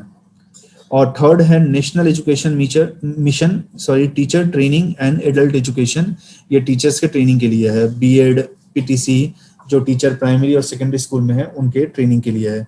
तो नेशनल एजुकेशन मिशन के 3 component, primary education, secondary education and teacher training. इसका बजट गवर्नमेंट ने इंक्रीज किया है, 28,244 था, इसको इंक्रीज करके 34,300 किया है गवर्नमेंट ने। देन नेशनल हेल्थ मिशन है, इसका भी बजट गवर्नमेंट ने इंक्रीज किया है। नेशनल हेल्थ मिशन के अंदर 2 इसके ब्रांच है, एक रूरल एरिया के लिए, एक है अर्बन एरिया के लिए। और नेशनल हेल्थ मिशन के 3 कंपोनेंट है। एक कंपोनेंट है पूरे के पूरे हेल्थ सिस्टम को स्ट्रेंथन करेंगे, ज़्यादा से ज़्यादा डॉक्टर्स को, नर्सेस को, वार्ड बॉय को रिक्रूट करेंगे, ज़्यादा से ज़्यादा primary health centre, community health centre को बनाएंगे। दूसरा रिप्रोडक्टिव, मैटरनल, नियोनेटल जब चाइल्ड बॉर्न होता है, चाइल्ड एडोलसेंट हेल्थ, इन पे फोकस करेंगे। तो इसको हम कहते हैं RMNCH+A, इस पे फोकस करेंगे। Then communicable disease like corona virus है, कम्युनिकेबल डिसीज है, टीबी है, कम्युनिकेबल डिसीज है, और non communicable disease like malaria, dengue, diabetes, इसके ऊपर भी वर्कआउट करेंगे। तो 3 component, health system strengthening, RMNCHA and communicable, non communicable के ऊपर वर्क करेंगे। नेशनल हेल्थ मिशन का ऑब्जेक्टिव है universal access to equitable, affordable, quality health care services that are accountable and responsive to people need। उसके बाद अमृत and smart city mission के लिए government ने एलोकेशन इंक्रीज किया है। लास्ट ईयर जो एलोकेशन था ऑलमोस्ट 10,000 करोड़ था, अब इंक्रीज होके ऑलमोस्ट 14,000 करोड़ हो गया, एलोकेशन इंक्रीज हुआ है। सबसे पहले स्मार्ट सिटी, तो स्मार्ट सिटी का कोई भी ऑफिशियल डेफिनेशन नहीं है। Smart city means increasing the efficiency of city, tackling the problem of city by using IT electronic medium. जैसे कि मैं एक सिग्नल पे हूँ, अभी एक ट्रैफिक पुलिसमैन वहां पे खड़ा है और ट्रैफिक पुलिसमैन पूरे सिग्नल को मैनेज कर रहा है। मुझे पता नहीं कि ट्रैफिक, ध्रुव प्लीज म्यूट करो अपने ऑडियो। Pardon sir, sorry. तो ट्रैफिक पुलिसमैन जो है वो पूरे ट्रैफिक को मैनेज कर रहा है। अब मुझे नहीं पता है कि ट्रैफिक पुलिसमैन कब ओपन करने वाला है, तो मैं क्या करूंगा कि अपने बाइक के इंजन को चालू करके रखूंगा, लेकिन वहां पे टाइमर लगा दिया मैंने। तो अभी मैं टाइमर को देखता हूँ क्योंकि 10 सेकंड में ये ओपन होने वाला है, ठीक है, बाइक के इंजन को चालू रखूंगा। ये अभी जो है वो 150 सेकंड में ओपन होने वाला है, मैं अपने बाइक के इंजन को बंद कर दूंगा।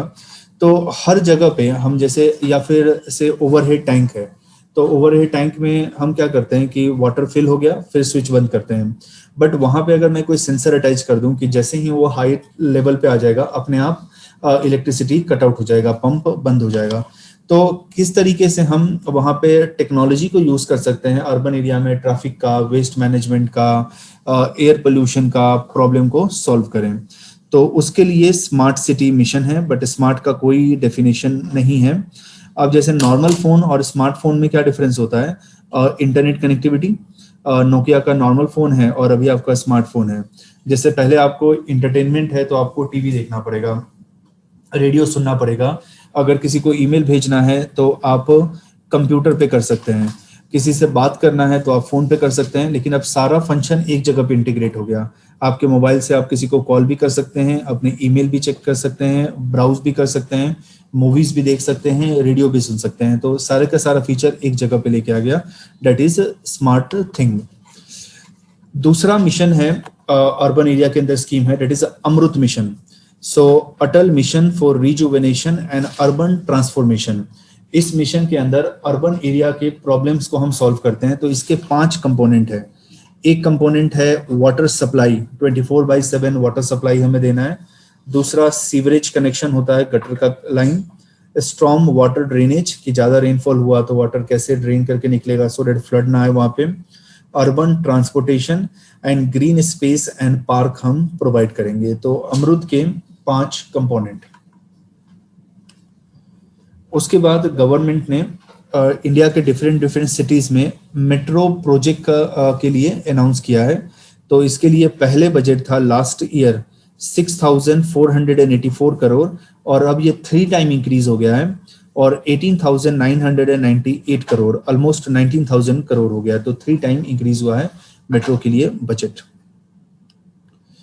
उसके बाद जल जीवन मिशन है, तो इसका बजट भी इंक्रीज हुआ है। Earlier it was somewhere around 10,000 crore और अब ये इंक्रीज होके हो गया है 50,000 करोड़, ऑलमोस्ट 5 टाइम इंक्रीज हुआ है। और जल जीवन मिशन गवर्नमेंट का एम्बिशियस मिशन है और बाई 2024 इंडिया के सारे हाउस होल्ड को टैप वाटर के साथ हम कनेक्ट कर देंगे।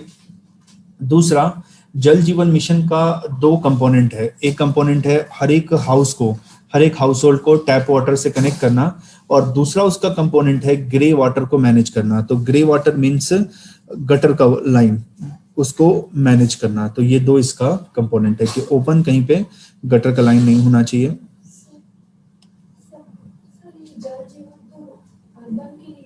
अर्बन के लिए है, रूरल का भी उसका कंपोनेंट है, दोनों के लिए है, अर्बन एरिया रूरल एरिया दोनों के लिए। ठीक है, देखो ये जो है ना, ये रूरल एरिया के लिए भी है और अर्बन एरिया के लिए। तो अर्बन एरिया के लिए अमृत के अंदर इसको मर्ज कर दिया है और रूरल एरिया में सेपरेटली वर्क करता है। फिर से पढ़ लेना कौन से मिनिस्ट्री में कितना एलोकेशन हुआ। तो सबसे ज्यादा एलोकेशन है मिनिस्ट्री ऑफ डिफेंस है, तो उसमें 4,78,196 crore. Then second ministry of consumer affair, food and public distribution. Third है ministry of home affairs. Fourth है रूरल डेवलपमेंट एंड फिफ्थ है ministry of agriculture and farmer welfare. तो ये टॉप 5 एलोकेशन है।